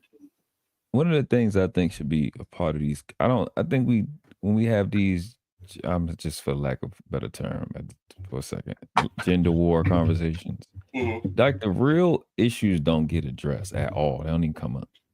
Put on the tables women's horrible, not fuck it, because that's been touched. Women's laziness in language.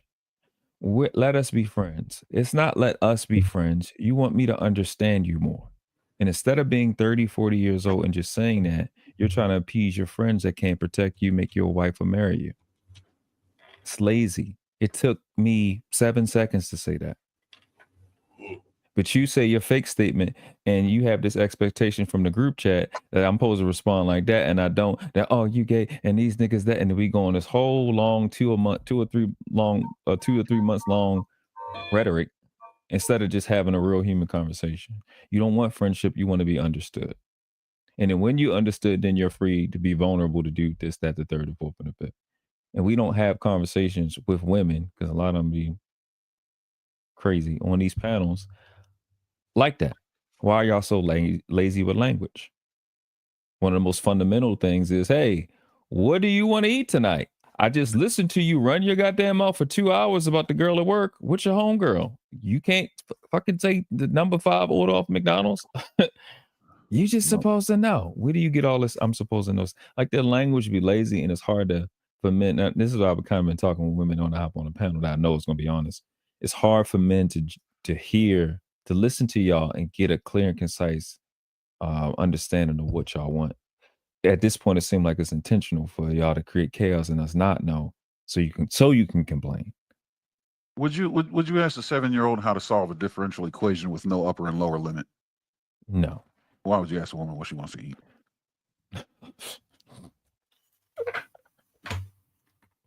You would expect the person that has eaten before to know what they want to eat. Especially when you know where I'm going. A child has seen the number 3 before too. Yeah. They don't know the system.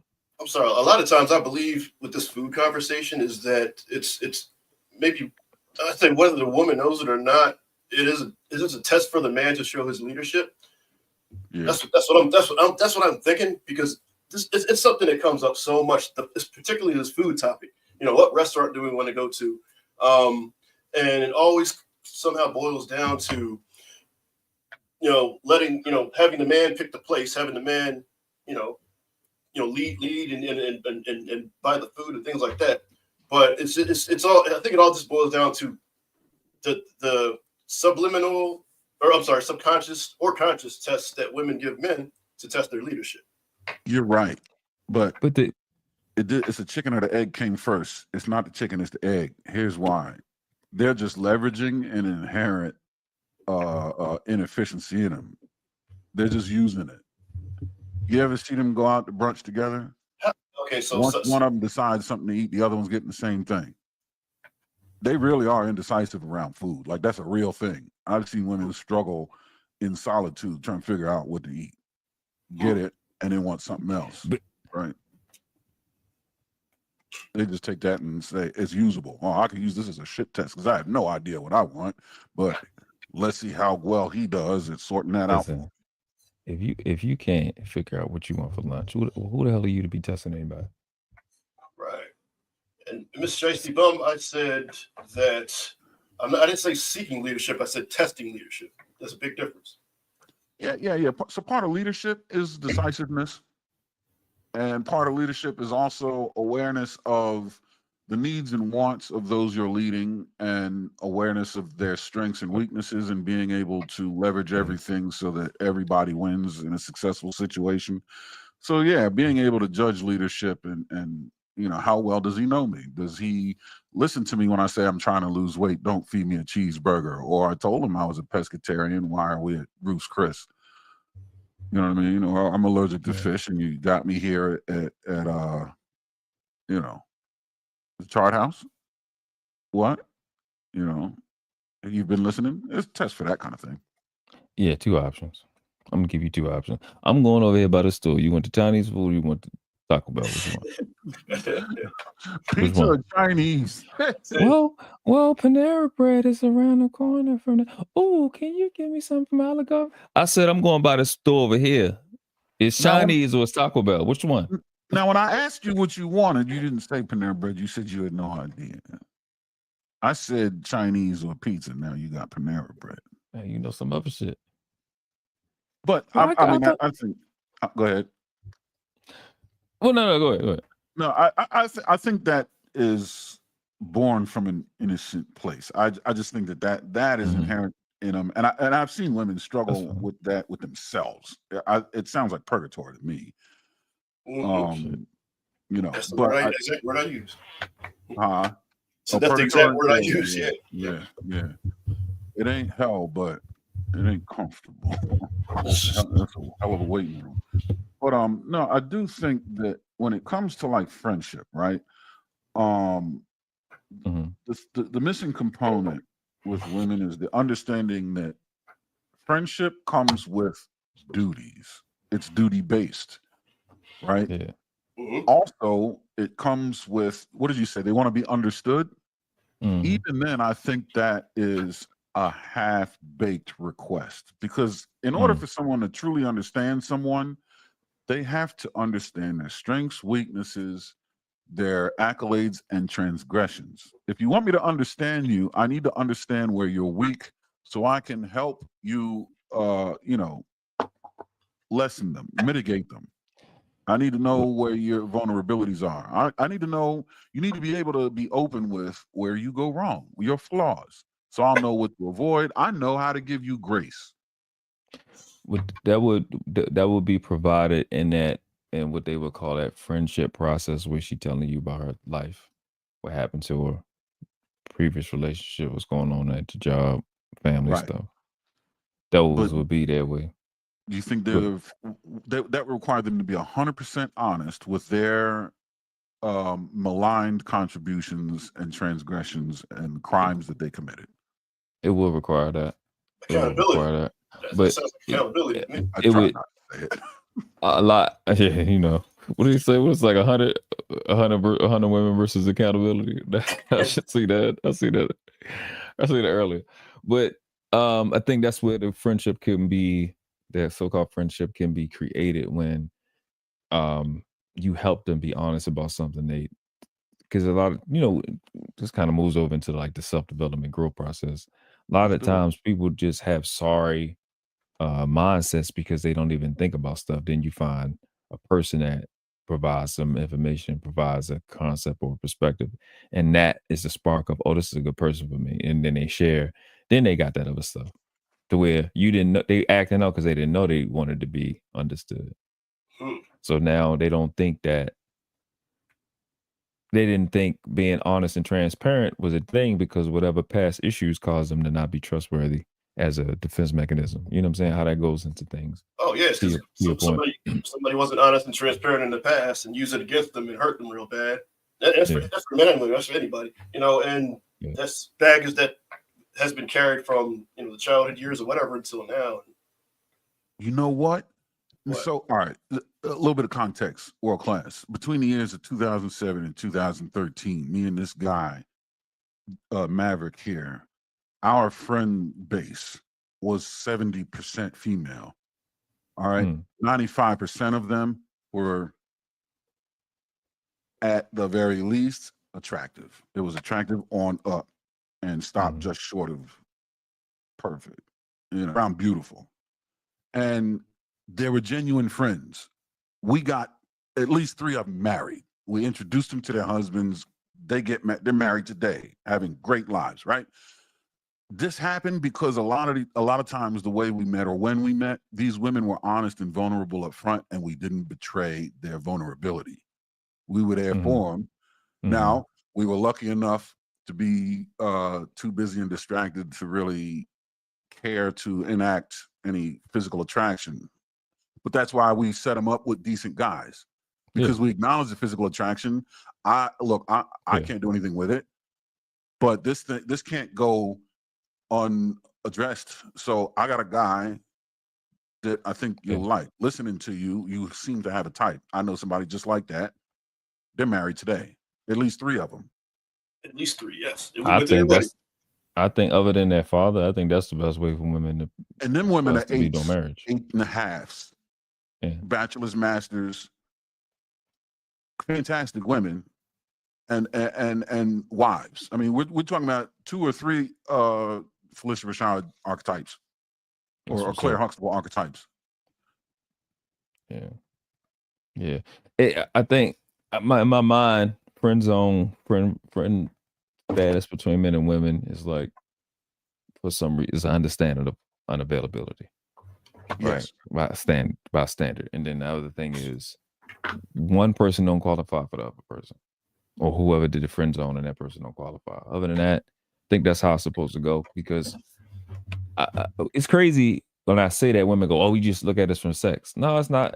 Listen, because y'all envious of what men get. Like a lot of the times, not a lot of times, more than most time you hear these women complaining, it's because men's pleasure is the target, and they gotta transmute them getting caught into some type of negative thing to make you look like the bad guy or whatever.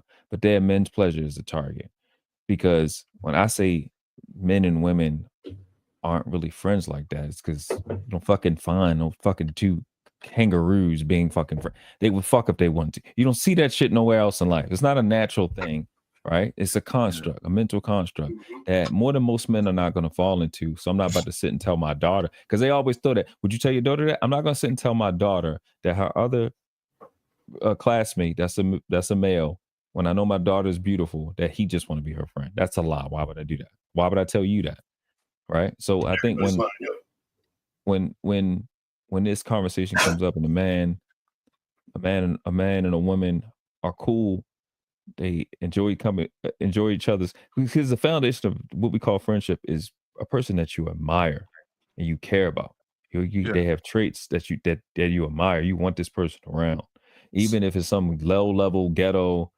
I like that this person is funny. Some level. My admiration is going to be different from somebody else's, distinct from somebody else's admiration at different levels of intelligence and self-development, etc. But there's something that you admire about this person, to call this person your friend. I will risk my life for your life. If we get coming down to, the attributes of what a friendship is. Yeah, duty-based loyalty, admiration, and shared interest, for sure. Man and woman being friends, for a lot of us, when we hear that, to make that type of sacrifice for somebody that I'm not marrying, it's hard. It's not impossible. It's hard to make that decision, right? Yeah. And I'm gonna stay here. So, and when I'm not doing this for a chick that I wouldn't fuck. Like I know from birth. Like, you know what I'm saying? If I didn't grow up with you, the likelihood of me and more than most men doing it is less than likely. So why even lie, right? So, but if you're in that situation and you do have a person that, hey, I'm unavailable, you unavailable for whatever reason, whether it's principles, proxy, I don't know. You married, I'm married, whatever the hell. I would do what you were talking about, Aaron. Make sure you have if I can help you find a good person that's going to treat you right. Yeah. Involve me in the process, because I want to put my eyes and ears to this gentleman so I can keep you safe and keep you away from F shit. And that's what you can walk away from that. I think that's a community thing. Just long story short, I think when you can participate in helping people you care about on the opposite sex through that process of the most important decision they're going to make, irrespective of what type of financial career they're going to have, almost irrespective of what type of parent they'll end up being, that person that you end up saying yes to in a marriage, or you proposing to in a marriage, if I can help you make that right decision, then shit, we might end up becoming brothers and sisters in real life. Our children, or you know what I'm saying, or I don't know, sibling grandparents. Who knows? You know what I mean? Make no mistake, right? This collection of women that we were genuine friends with, that was a door that swung in and out, right? We set them up, but introductions were made that man. we benefited from. In fact, I would say it's probably an imbalance that falls in our you know, in our like we're probably in some debt. But man, yeah. Let me tell you about a positive part of the friend zone is the friends that you meet through those mutual friends. Yeah. Oh yeah. And they're genuine friends. That's the thing. Yeah. They're coming with an entourage at hand, like for you. You know what I mean? Because they see you as a really genuinely good catch, and they can tell that because the friendship is genuine, and there's no chance of compromise or destructive. You know what I mean? Yeah. And they admire that. And they the same thing. They're like, I got a girl for you. They're like, you know what I mean? You can't be out here in the woods. Somebody got to get you, and I got one for you. You know, bring her ass. Yeah. I just wanted to bring up that these ideas, because when it's said, it's like I don't know what people think. I just know how I operate. Like Natasha, for instance, Natasha is in a relationship. I would go, okay, Natasha, I can't be with you, right? But and if we had that understanding, I would never violate that understanding because I fucks with her and I care about her. There you go. Right. And that's all that matters. As long as she's walking away happy, as long as she's not being mistreated. Right. That's all that matters. And it's not going to happen for me. There's a, y'all said it plenty of times earlier. There's a boundary. And as an adult and a parent, I gotta respect boundaries. I gotta. That's what I gotta teach my child. I gotta be living this stuff, and this is what being an adult and being a respectable person is about. I gotta be living my principles outside of everybody's sight for it to matter. Right. And that's. Or we're not even like, some people don't even qualify to be other people's friends because you're so garbage when nobody's looking. Yeah. But you know how to put on a fake face, a fake uniform that people will accept. So I think that gets missed when somebody may hear me say, I'm just put me for instance, somebody may hear me say men and women can't really be friends type of topic, but that don't dismiss the character part. Obviously they can by other people's definitions. I'm just clearing what I mean by it. That potential of I want to be around you because I like you is there. I'm just saying I'm not. Like when people decide to be monogamous, hey woman, I'm being with you. That doesn't mean I'm never going to be attracted to nobody else. Right. I'm making this decision to be with you day in, day out, day in, day out, day in, day out for the rest of my life, regardless of what happens.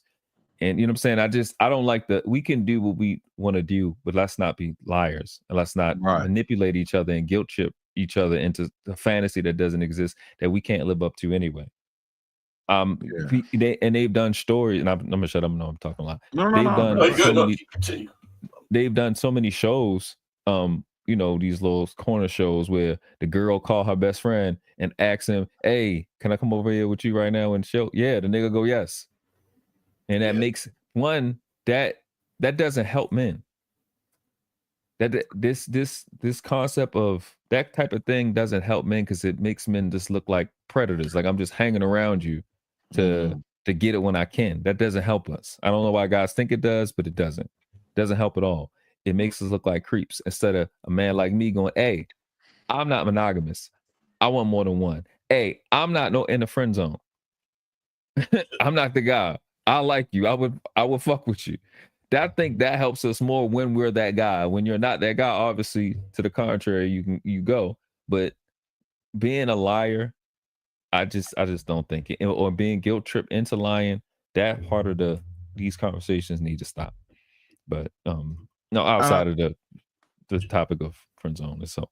Well, no, I think you spoke a lot of truths, and you identified a lot of how this is going to work for a man and woman to be genuine friends. The only way for them to be friends and to override any kind of any semblance of mutual attraction, there has to be a level of righteousness that exists in both of them, to the degree where they admire and respect one another so much that they will never do anything to compromise the veracity of their friendship and the potential to be the source of harm for them. You know what I mean? Like you have a protective sense over the person, that you're protecting this person even from yourself, and you set them up with a situation that you know has their best interest in mind, and they return the favor because they see that in you, and it obligates them to do the same. And your righteousness and sense of duty and honor end up eclipsing any kind of attraction or instinct-based, hormonal-based biological imperative. It is the admiration of the righteousness in one another and the refusal to let anything compromise that. And I think that's a lot of how the friendship Maverick and I had with these ladies was driven. People would say, man, you got a house of debauchery over there. All them women, damn, what are y'all running a brothel? No, these are friends. And they brought more friends. You know what I mean? What? Why? What are you doing? You drugging them? Or you no. They really like us. Like, we're really cool and we're really a good time and they feel safe. But here's the thing. We're entertained too. It's not a one-way, like, we're not getting nothing out of this. Like, she just was here yesterday frying chicken. You know what I mean? Like, she brought me chicken noodle soup. I was sick. Brought it and rolled out wonton soup because she cares. Yeah. You know what I mean? And this one here is waiting on her friend to park the car because she's going to introduce her to me. Well, why don't you just talk to her? She's gorgeous. Yeah, I see. Why don't you talk to her? Because I'm not ready to give her what I know she deserves. But her friend is kind of, you know, willing to wait around, and she's got things going on too and ain't ready right now either. And that's why she's going to introduce her to me. So in 5 years, when we're both ready, maybe it can happen. But this one here is ready to get on the wagon now, which is why I ain't touching her. I'm not fucking that up. Exactly. So she want to kill me in a year, and now she's jaded? No. She needs to get married right now, and I know somebody to do it. A part of this is, do you have standards? And when it comes to relationship, like, you have a standard. Like, you can meet a dope ass woman, and if it's not the right fit, it's not the right fit. Right. And that's just it. And that's what I think. If I could do anything, if I could get my mindset, any piece of my mindset to my 20-year-old self, it would be that to just get I can't, you 20, you 20-year-old, you're a 20-year-old me. Ain't gonna listen to me say, hey, don't knock that one down. Don't knock. If you could just get the right fit for what you want to do. I think that would change the entirety of the trajectory of my life. Just get the right fit. I want a time machine and an almanac too. Yep. Yes. The right fit. Even now, if for guys that are still looking and women that are still looking, find the right fit. Don't just get the biggest titties, biggest ass, the one with the most money, the best combination of money and ass. Get the person that fits you as a human being. That when she see your worst, she still love you. When he see the worst of you, he still love you. That's the right fit. It belongs. And have standards. Standards are very important. They're crucial. If both parties can openly express their boundaries and standards, and both parties at least try to be flawless in honoring the standards and boundaries of the other person, that right there is the foundation. Anything after that can be successful. A friendship, a relationship, a marriage, it's going to work. Because the respect is there and the prioritization of that other person's well-being is there. And the refusal for failure to, for them to be inflicted by failure protects both of you. That refusal, you got mine. That refusal of failure is extremely important. You said it a few times. Like, that's extremely, like, when you have a standard when I'm not going, not this, when you refuse to fail. Right. Yeah, you're gonna have to take my life type of position. That's what that changes everything. People don't understand how important that is. They don't understand how important it is for you to just like be what is the word? Not unbearable. Disagreeable. Yeah. Disagreeable when it comes to failure. I'm that difficult child that's grabbing on the door while I'm trying to put me when it comes to failure. No, I'm kicking the desk over. I refuse to participate. Yeah. I'm not doing it. You know what I'm saying? With all things, but when it comes, my mentor used to say, he said, when somebody want to quit, any excuse to do. Yeah. when you want to quit, an excuse to do. So Yep. he used to say you gotta find somebody you can't quit on because you're gonna quit on you Yeah. at some point. Yeah. Find You ain't somebody or invested. something. Yeah. Yeah. So It is- in it, it is- you so I got was just about to say it's just not an option.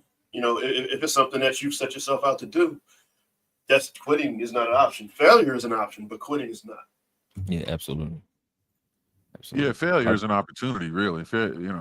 Opportunity for lessons learned. Yep. There you go. It's the But y'all discovery of what not to do. Aaron, you brought up something important to this topic in terms of friend zoning and women. What you got? When the women are in a place where they're I hate this word. I just hate this word. That's why I'm stumbling over it. Safe, when they feel safe. I hate both of those words actually. They're an entirely different person. Yeah. Entirely different person when they know they're in a secure and controlled environment. Yeah. And I think that has a lot to do with our state as people right now. Because my mindset is to get guys and get our people to understand we're at war. Not even for some reason we think we're not, but we are. And that it has a lot to do with the bad. I think genetically, I think our genes know we're at war, but our minds, frontal lobes keep telling us, oh, it's cool. We can go have a birthday party. We can go relax. But genetically, we know we're at war. And eventually it just keeps coming out. With who? And I think, hey. At war with? Yeah. Well, war is necessary. An organism at war with itself is dead. And we don't fight nobody more than we fight our own selves. Yeah. So a lot of different mechanisms. That's one part. But then the mindset is war based. It's just the way we think is like pulling a grenade and just sitting in a passenger seat and waiting at the light. Strategic. Like Everything has to be strategic. Exactly. Exactly. Everything has to be thought out. And the part of women that makes it difficult is that they want their turn to be seen and to be equal. But during war, it can never be your turn because it's not about you at that point. And they don't seem to understand that. Because you get the wrong time for you to want to take center. Yeah, go ahead. Well, so what that is, women's contribution to society is it's something that they will never appreciate the accolade of. They plant a seed to a tree that they never get to enjoy the shade of. Men build today's society. Men fight today's wars. Men drives today's innovation. I designed something this morning, build it this afternoon, showcased it this evening. The party's being held for me tonight. Women's contribution to society is they first gestate and birth the motherfuckers that do this shit for tomorrow.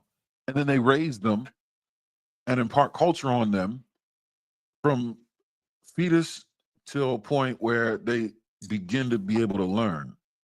And if they're successful at that, then they can go forth and be successful innovators, protectors, contributors to society.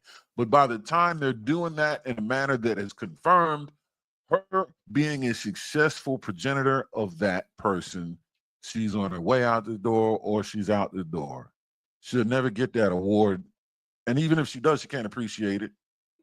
She can't drink, so you buy her all the shots in the world. What's she gonna do? But a man fought a war this morning, and he's beers tonight on everybody. Yeah, see, you speaking to. This is why we need to understand warfare, because identity. You don't know who and what you are. You can't identify. Everything in nature is designed. Not everything. A lot of things in nature are designed to deceive you. And in war, deception is breathing. And what you just spoke to is the identity of women. They say from religion to biology to psychology to neuroscience, a woman is designed and is a preserver. Yeah. The entirety of you is designed for the long-term game. Yeah. They have got them to be focused, dialed in on quick fix, instant gratification, something for nothing guarantees. When that's in direct opposition to what you were designed for. You look in the Bible. God made Adam to do what with his decision? When God made Adam, he had a goal for Adam. He made Eve to keep that decision or a goal with Adam. Yeah.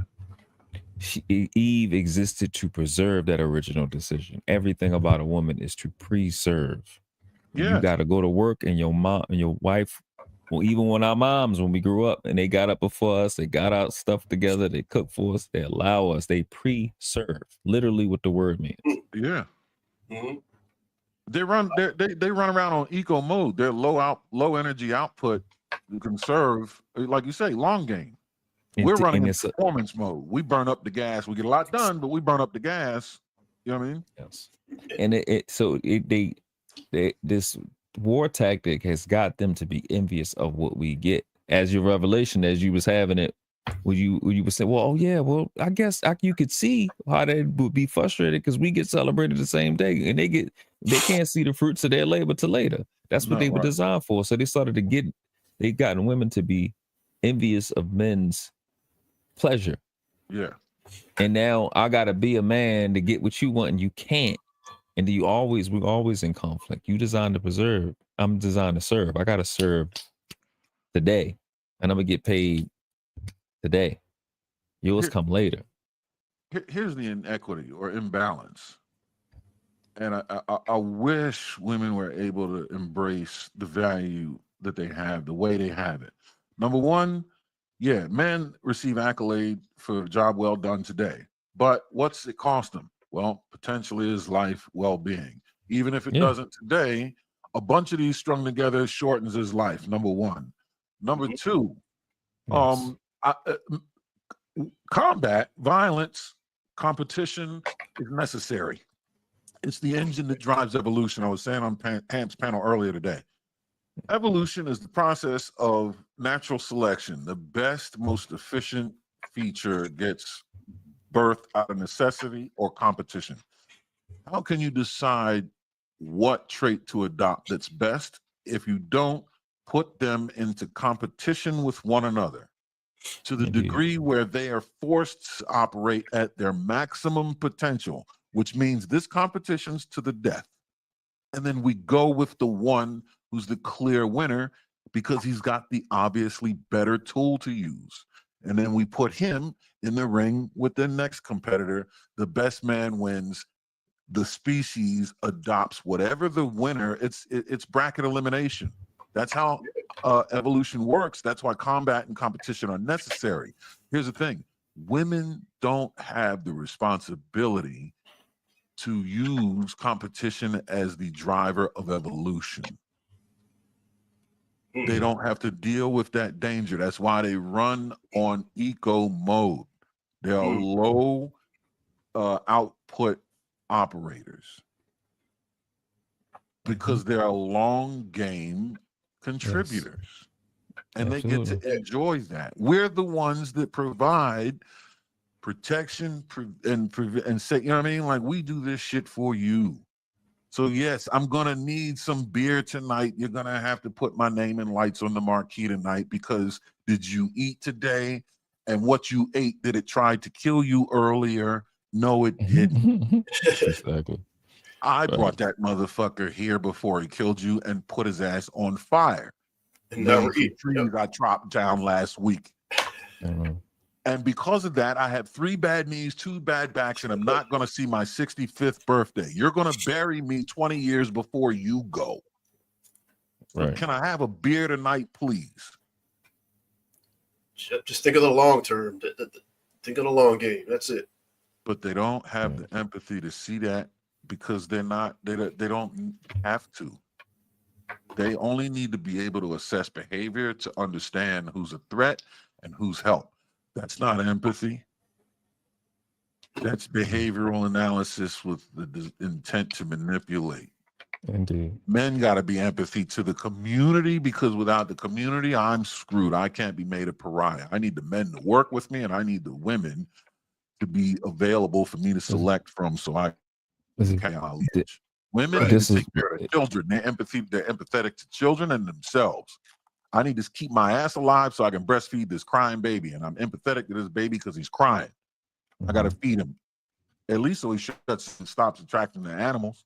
They don't need to be empathetic to us. They don't pursue us. We study them because we pursue them. They don't study us. Does a damn gazelle look at the footprints of the damn cheetah? No. The cheetah stalks the gazelle. The gazelle just got it. His eyes is on the side of his head. The cheetah shits on the front because he has to study. That's us and women. They don't need to study us. They don't need to know us. They don't need to be charismatic on the first date and drive the conversation in a way that's scintillating and entertaining. We do. If the date is a boring date, whose fault is that? The guy that paid for the date. Yeah. That's a hell of an analysis. It just made it click for me, man. Just made it click. Yeah. Like, but only instead of physically the eyes on the side being compared to the front, it's just mentally how the minds work. Just two completely different purposes that are designed, well, as far as men and women, they're designed to interact with, to build each other, to help each other, to support each other in progress. Yin and yang. It's a Lego fit. Yeah. But we just don't. But I don't think. Hell, I just made that realization now, as far as how that's. Wow, that's deep, man. That's deep. Yeah, and I think that's why they don't appreciate the value in men, because they struggle with accepting the value in themselves. If you think about, women, their currency is attention, right? Yes. Well, why is that? Because they need to be validated. They need accolade. They need to believe the world around them finds them valuable. If you want to be valuable, what do? You just work to do a thing. Right. And to yourself, when you see a completed job or you did a hard day's work, there's a feeling that you're tired, your body's shot out. You're tired as hell, man. Your hands could be hurting. You can barely make it up the stairs to take a shower, but you feel damn good about that day. You validate it. Because all it takes is for some motherfucker to come in here and see this. Right? So before that happens, you already know what it is. Women need the validation confirmed to them. You're pretty. That dress hangs on you well. A man is, damn, you built that car? But see, he was validated when he was done building it. He parked it and said, man, somebody see this shit? And, and everything else is just added bonus after that. From the outside, bro. Yeah, that's crazy, man. Well, all right, so man, I guess that's a good breakdown of the friend zone. I have a lot of thoughts that I'm walking away from. That I kind of shifted some of the beliefs that I had before this conversation. So that's good. I think the three of us, and of course, Chill Out earlier, and the ladies in the chat, I think we minded. I think we kind of fixed it. It's not an easy thing. No, it's an easy thing. It's just not a simple thing. There's a lot that has to fall in place. But a man and a woman can be friends. It doesn't oppose the natural order of things. It just is secondary to the priority of the natural order of things. We're here to procreate. If that doesn't happen, there has to be a perfect storm of events to stay together without procreation and for that to be successful. And if you can do that, right? And that's just being able to accurately appraise one another and ourselves, understanding and appreciating the value in one another, having a sense of duty, honor, righteousness about oneself and in the other person, having the discipline and ability to see these things so that they eclipse your propensity to respond to biological imperatives, and refusing to see a good thing be subjected to a bad thing, and for that to be reciprocated. Those things considered, man and a woman's a good fit. They don't need to have shared interest. Man and a man need to have shared interest. Sure. I say that mutual respect and mutual understanding, man. And communication is key.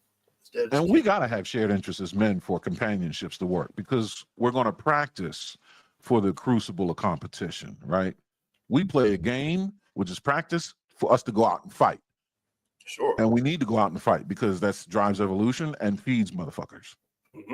But because we're not interested in getting better with women, we don't need to have shared interests.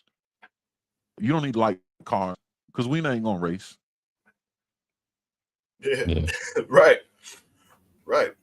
But you need to like cooking, and I need to know cars because when your shit's broken, I got you. When I'm sick, I need some soup, and when I got a guy, I'm gonna vet him for you. When you get a girl, you hand it to me and you tell her, "Don't fuck this up, I'll kill you."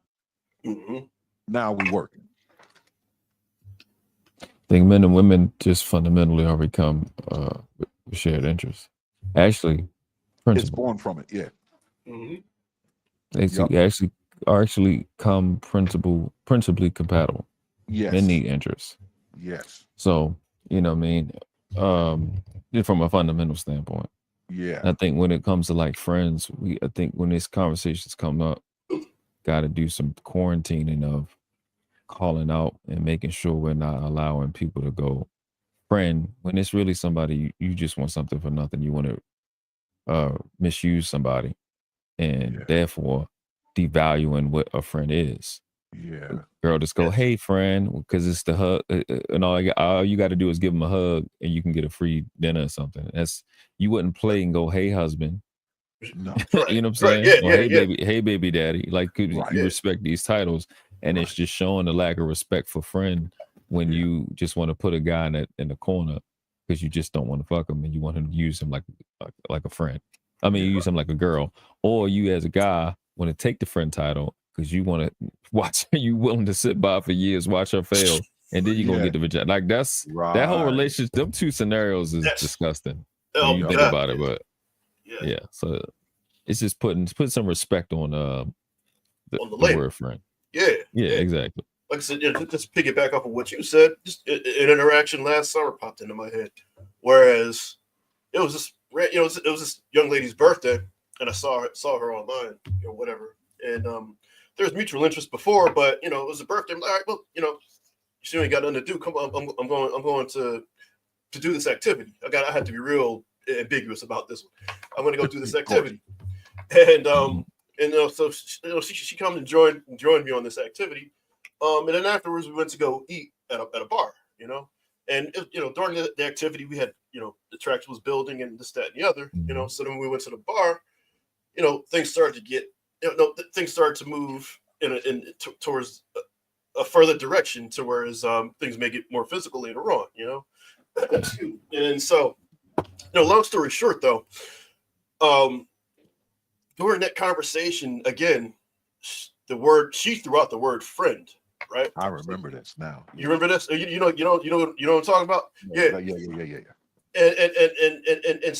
this is where the using part comes in. So, she threw out the word friend, and then I had to go to the bathroom. So I went to the bathroom, right? And then I checked my phone real quick. You talked to me. Yeah. And don't I know? Don't I see the same plate of food? I went to go check social media, right? Real quick. And don't you know on my feed, the first thing that pops up is the plate of food and the selfie in the bar that I was at from this particular young lady. I didn't even make it to the bathroom before that happened. And then so I come back and you believe this shit?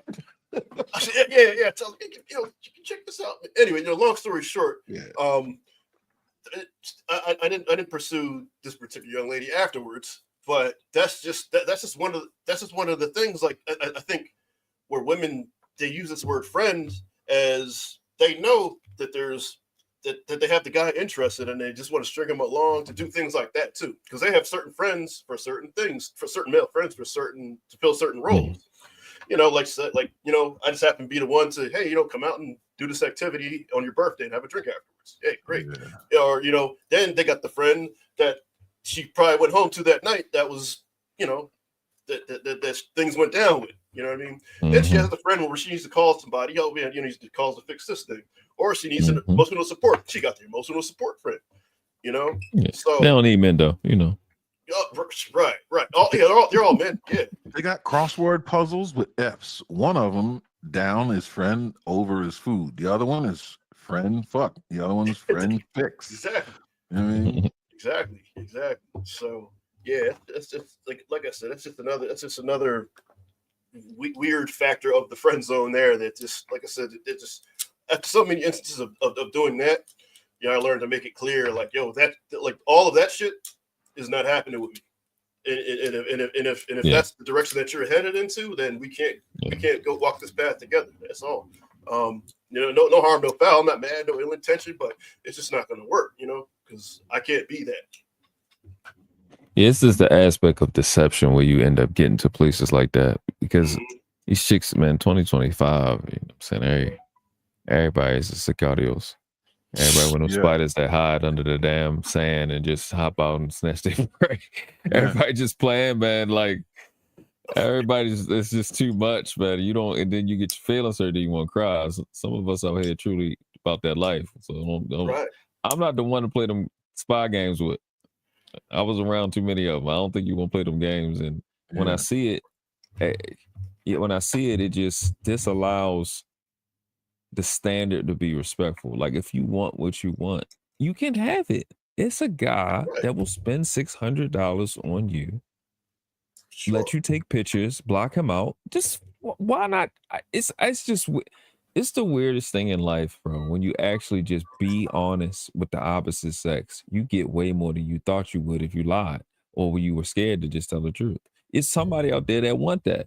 BDSM culture exists. It's people that just want to be punished. They exist. Right. You just gotta sometimes it seems like luck, but you gotta find your audience, or not your audience. Well, I'm sounding like YouTube. I'm talking shit. You gotta find your people and work it out. Find a hash. What Kevin Samuels say? Hash out a deal. Find the right fit and go from there. But you don't have to. It don't have to be disrespectful. I think that's where you get the attitude, you get the anger on the panels, you get the anger in all caps in the chat, you get the snappy attitude on the date because it's just so much disrespect and playing in people's face when you don't give me the option to just say no. It's just that simple, because people be over analyzing it or just been waiting for these experiences to be on these dates or deal with these other people, and you get there, you don't want to tell yourself no. Well, if you don't tell yourself no, it ain't no yourself. Right. You don't even have you. You don't have self-control. You don't have self-control. You've been commandeered. You possess. So what's the point? If you can't tell yourself no, I'm not going to do something because it's not respectful to me, and I'm not going to participate in disrespect that I don't want, then you're not human. And you're a dog. You have to have...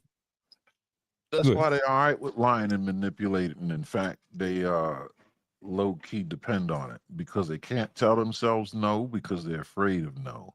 They don't think they can get it back. So they're like, look, it's here. I'm presented with an opportunity. I have to make sure I can take advantage of it at all costs. If I have to lie, present a falsehood, whatever, take advantage. You're right. It seems they don't have confidence in themselves. They don't value themselves. It seems like one of the most damaging emotions that a woman seems to experience from my perspective is rejection. Like, for whatever reason, like even if they consider that they're being rejected or being told no to something, that seems to be crushing to them for whatever reason. Absolutely. You hit the nail on the head, man. They are horrible at being rejected. Not getting appreciated, not getting accepted as they want is rejection to them. Right.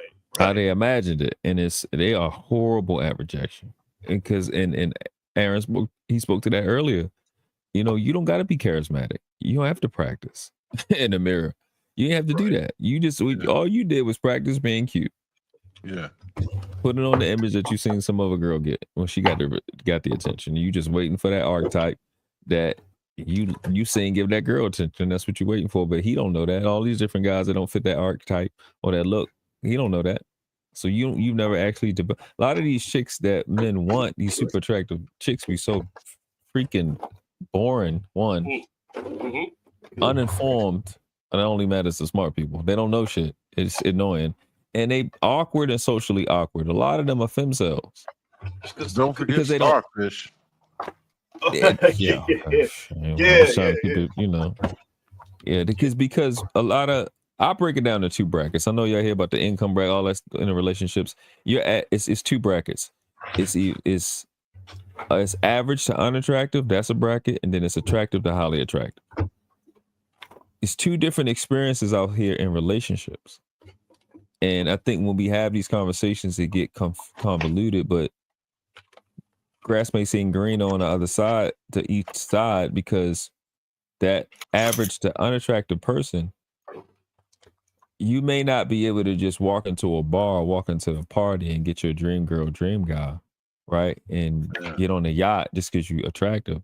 But you don't want those problems of being with that highly attractive person, and you got to deal with that competition every day. Black Like America, it's 9:35 p.m. here in Philadelphia. Good afternoon. You must be in Hawaii. Good afternoon, Black America. Okay, it had to be. He said good afternoon. Gee. Yeah. I wish it was still afternoon. Or maybe Cali. Maybe they call 6 o'clock Cali. I don't know. Yeah. He's probably Vegas, Cali, some shit. It's like 5, 6 o'clock over there. Yeah. But I think both men and women are gonna have to have filters. And when I say filters, I mean osmosis membranes, right? Like they gotta be only letting Vegas, baby. Yeah. Only letting through exactly what they intend to let through. Here's the thing, it's gonna take time. You gotta be patient. Osmosis membranes move. It ain't a fucking cheesecloth. But the best way to do that, and we said it all night, be intentional, be disciplined, be honest, undervalue, and understand your shortcomings.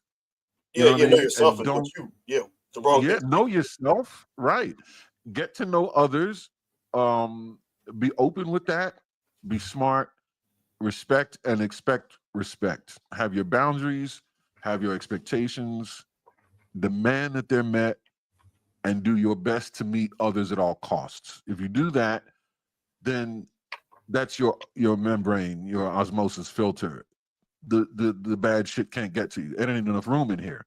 That's why decorum and the way I talk to people and treat people and manners and all this kind of etiquette is very important to me.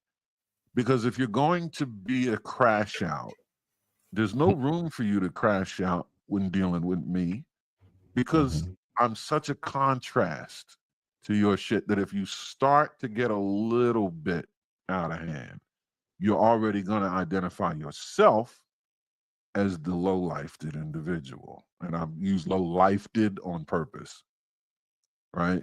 If no one's ever known me to stoop to any level, if you stoop, you're going to set yourself apart in ways that aren't going to bode you well. If we do that with life, you fill yourself with abundance and positivity and productivity. Negativity, it's no room, and there's no way for it to stand. It can't get near you. There's no room in the cup. Yeah, exactly. Yeah. But that's a hard task. It's It's a difficult task because it requires relentless, deliberate effort. Patience. You know what I mean? You got to run on high performance mode on the long haul. There's self-awareness, a lot of self-awareness too. Starts there. Yeah, man. If the long-term game ever got popular, I think we'd be all right. Yeah. I think things change around, but we just nobody. I'm a Libra. They say we fast. I want everything done before I thought about it. Somebody's impatient as they get, and so only me. I ain't gonna be contradicted here, but I think patience, man. I learned how to be patient once I realized I was worth the wait. Yeah, exactly. Exactly. And that's why it's easy for you to not lie and manipulate. Rejection is easy to deal with because you're confident that you will get it. You didn't get it today? Very well. I'll be patient because it's coming, because I know my value. There's no choice but to come. That's it. Yeah. It take patience through the process when you're dealing with other people. Yeah. And my mentor used to say, he said, success is a process. He said, when you cheapen the process, you cheapen the product. Yep. Sure. Yeah, like real success is not built overnight. It's not built overnight at all. And it's not instant. Yeah. And it's like the logo that I created that's on my screen. Yeah. It means so many different things because when you have worked on your craft, yourself, right? Yeah. When you have like if you walked into a store that sells a Breitling watch, it's not gonna be and it's that fixes not only sells but fixes Breitling watches or fixes Cartier watches or what's the Bulgari, those big timepieces, those good timepieces, it's not gonna be at the same level of care and standard. And they're gonna have distinct tools, specifically distinct tools from those little $5 watches. Yeah. And when you respect your craft, when it's time to work on your craft because you have it scheduled and you may happen to run into another craft on a date and they don't have the same tools you have and they don't even have scheduled to work on that craft, it changes everything. You realize I don't belong over here. We don't belong in the same vessel. So I definitely can't make a vessel with you. Right. You know what I mean? Yeah, if I can't build with you, I can't be with you. You know what I mean? That's a fact. Yeah, this is Rolls Royce manufacturer. We have Rolls Royce parts. You have Toyota Hyundai. tools. Yeah, I used to Hyundai and Kia and all that. The Kia tech walk into a Porsche garage, a Porsche facility, you're gonna intimidate the fuck out of them. You're gonna look around. Oh no, I got to go. A Kia parts replacer talking to a Porsche engineer.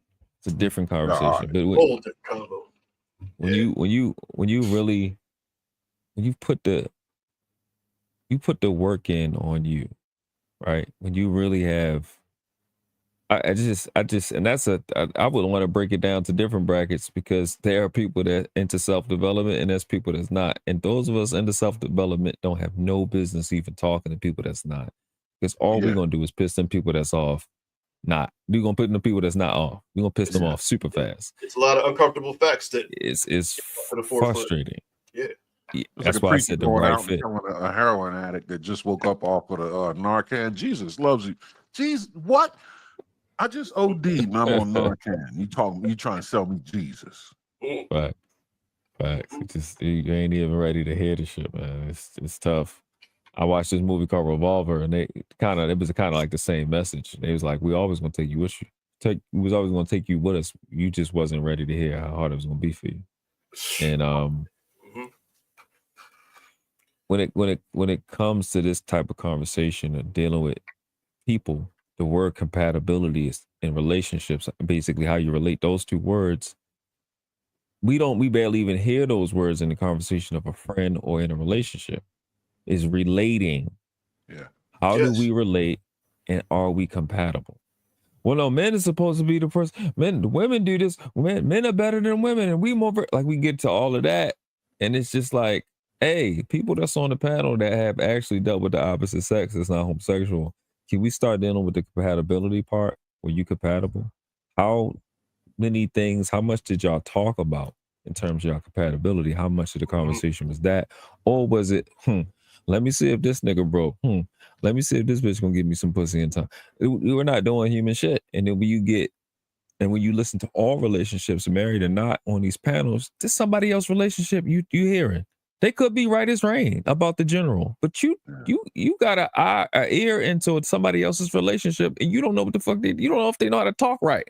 Right. And if the information is filtered to glamorize whatever show that's on. Like, you're not going to go on any show like this and tell the world the problems in your relationship or the bad things. Exactly. You know what I mean? Exactly.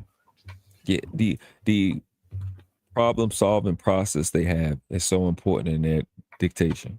Yeah. What process do you have? Because if you telling me a problem with women, or you telling me a problem with men, and in your own personal process, not that I want you to get in your personal business, you can still display that process here on a panel or in a conversation. If it's absent of a sufficient system to be able to identify the problem, correspond that problem with the accessible solution, then you could, a broken clock is right twice a day. You could possibly be correct. right? But how I can't really take you. I can't even relate with you because when we get to solution time, let's get to the solution part of the conversation. You can't participate, but you're yelling and you're ready to argue. Yeah. It's just that part. It just I'm using panels because this YouTube we be on it. But in the friendship, if I'm a friendship or in a relationship, it's the same thing with this person you in a relationship with. Yeah. We get past the cute part. We get past the fun part. I seen how fat your ass is. I done seen you in every damn dress. Right. Everything I wanted to see, we did all. Now it's time for us to be human, for us to be able to be together. Because the cute Now part we is get real. Yeah. Right. I need you as your man. You are 20 plus years old. You've been on this planet for 2 decades. You ain't learned no problem solving.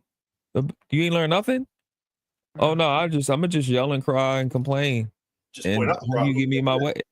I hope you give me my way. No, nigga, you need to think. Right. You know what I'm saying? Like you need to have a process on solving problems because when I'm out the house, you the CEO. I'm gone. I'm transferring. It's you. It's on you. Yeah. Like what Anthony Mackie said. Well, for my wife or my girlfriend, hey babe, it's you. It's your decision. Hey, you usually do this when I got you. I don't need you to be calling me, ask me that 50 times the rest of our life. Get it done. Yeah. You have to be human at some point and process information. The self-development aspect is not just to fucking make money. The self-development aspect is for you to preserve your humanity. Yeah. Every day with breakfast, lunch, and dinner. That's what you're doing. Aren't you preserving your humanity? Okay, man can't live off bread alone. That's what that means. You got to learn how to solve problems. Hey, guess what? The problems are evolving because they just ate a bigger gazelle yesterday. They just ate a herd yesterday. They're evolving. Yeah. The gazelles are also evolving because they don't want to get ate by problems. Right. Yep. So it's like I'm talking like this because the sense of urgency when you understand you are at war because we as brown skinned people, right? In these United States, every other person that's not us is trying to eat us the fuck alive. Sweet. And they should. Yeah. And they should. That's what we don't understand. And we have to respond accordingly. And we don't. And we can't do this stuff out of sight that we got full control over. If we can't do these things, we can't do anything. We have to do my mentor used to say, all you are is who you are when nobody looking. We got to fix that part first. Ain't nobody buying the bullshit that we want to move forward as a people. Basic, simple human stuff we don't get. And we're prepared to lie about it. And it's not working. And those folks, they're just ungainly beetles, just bumbling through the air. Half of them get snatched by frogs, the other half run into damn webs. Yeah, you didn't see it coming. You didn't see that web coming?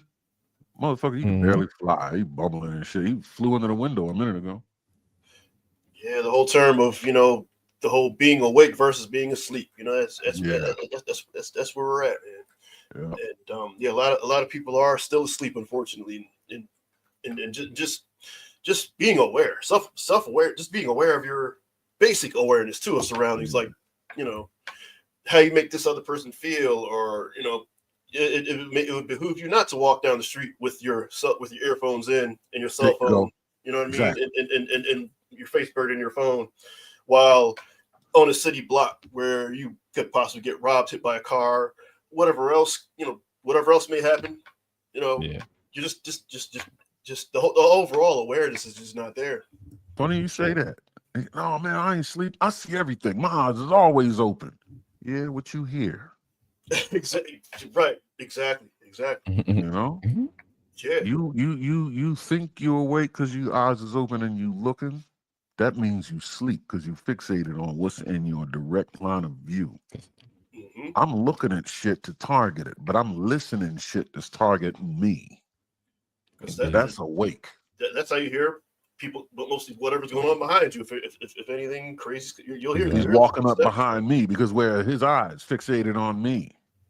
And then eventually, and I hate to get into the pseudoscience or whatever, but you can feel the energy, man. If you're focused, if you really you don't have earphones in and you're really focused, you can feel that. You can feel that somebody coming up on you in that 3 feet of space, man. Yes. Yeah. Your ears is one of the main ways that allows you to see behind see behind you. Sure, definitely. You gotta be sharp.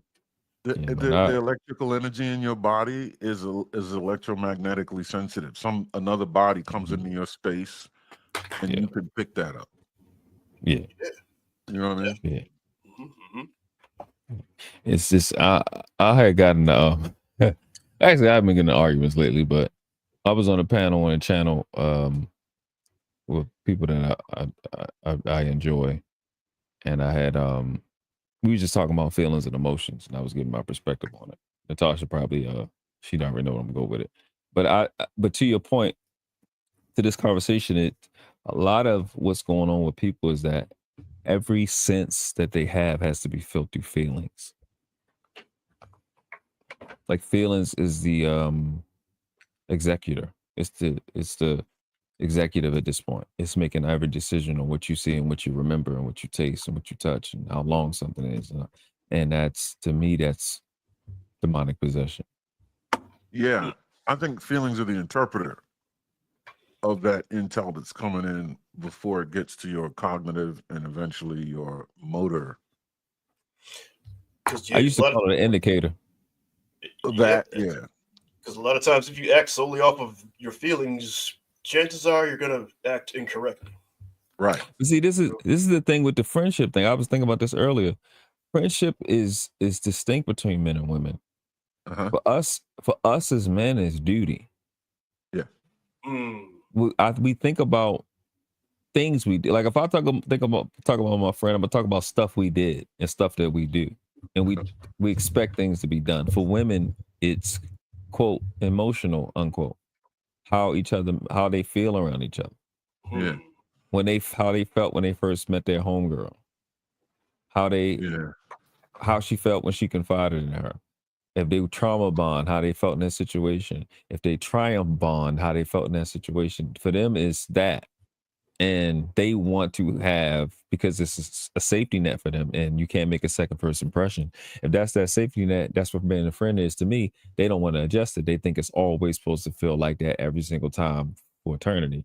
And I think that's a part of what kind of brings a conflict with, quote, friendship, unquote, between men and women, is that we have such it's distinct. It's separate. It's not, I don't even think they relate to each other. I think we have things where we can relate to. As a woman, you have a woman that you trust. As a man, I have a man that I trust. But the trust is through duty, and for men, and the trust through women is feelings, a level of comfort. And I think that's what's going on. What y'all think? I agree. The relationship between women is a lot of room for deception to walk in, because the relationship is predicated on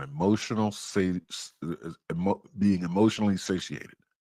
Like you said, men, it's built on duty and mutual development. So if anything, we're going to compete. Yeah. Not to challenge, to dominate, but to develop and make better, to practice for the time to dominate. Right. So there's no room for manipulation to come in there. So here's a question or a link based off of what you just said. Now, going back to a male friend just being the male friend and doing things for the female friend, and the female friend accepting these actions or whatever. From what you just said, could it be seen from both perspectives that they are actually playing both of them in that situation are just playing their roles? They're playing their parts.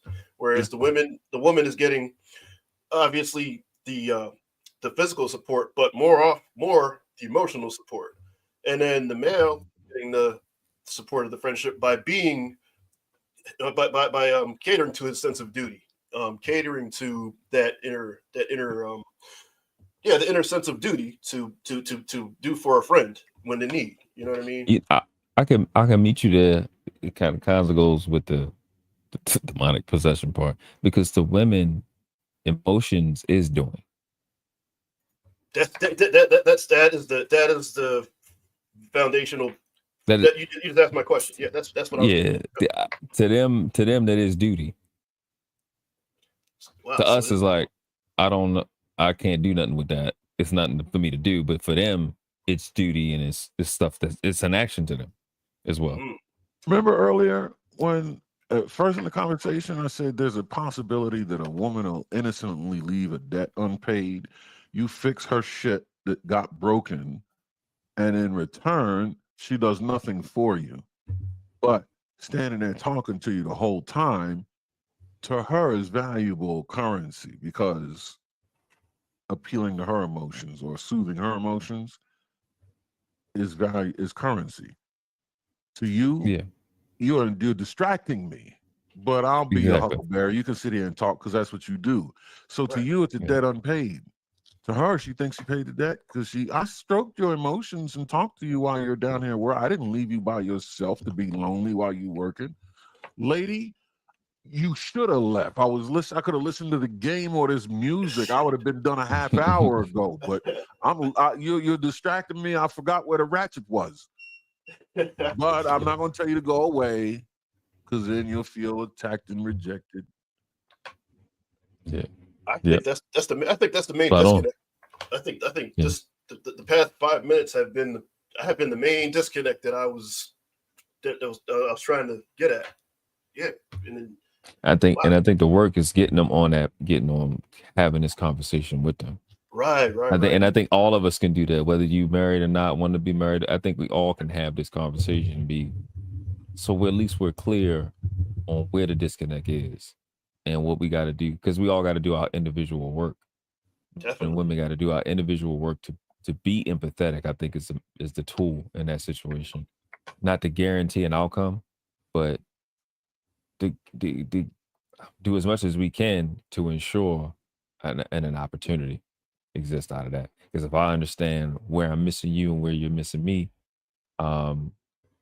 we got to kind of at least preserve the opportunity to come to a place. Because if we're speaking English and we're using different language internally, I don't know what you think or what you feel when you say a word that don't mean what it means. That's why I think it makes sense to just go to what the words mean, so we could literally be on the same page.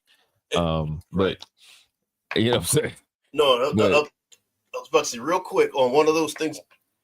In my personal experience, I'll always leave with that when I'm about to say a statement like this, is that a lot of times women will say words and they'll say harsh or very, very, very direct words, words that really hold a lot of weight. They'll say those words and not mean them.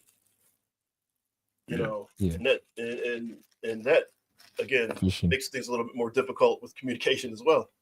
Did you catch This Might Be Risky today? Me? The daytime show? Either one of you? Oh no, I'm sorry, I did not. So I mean, check it out. The episode was Sherelle and Ham, and it was men haven't evolved, and she was supporting the notion that men have not evolved.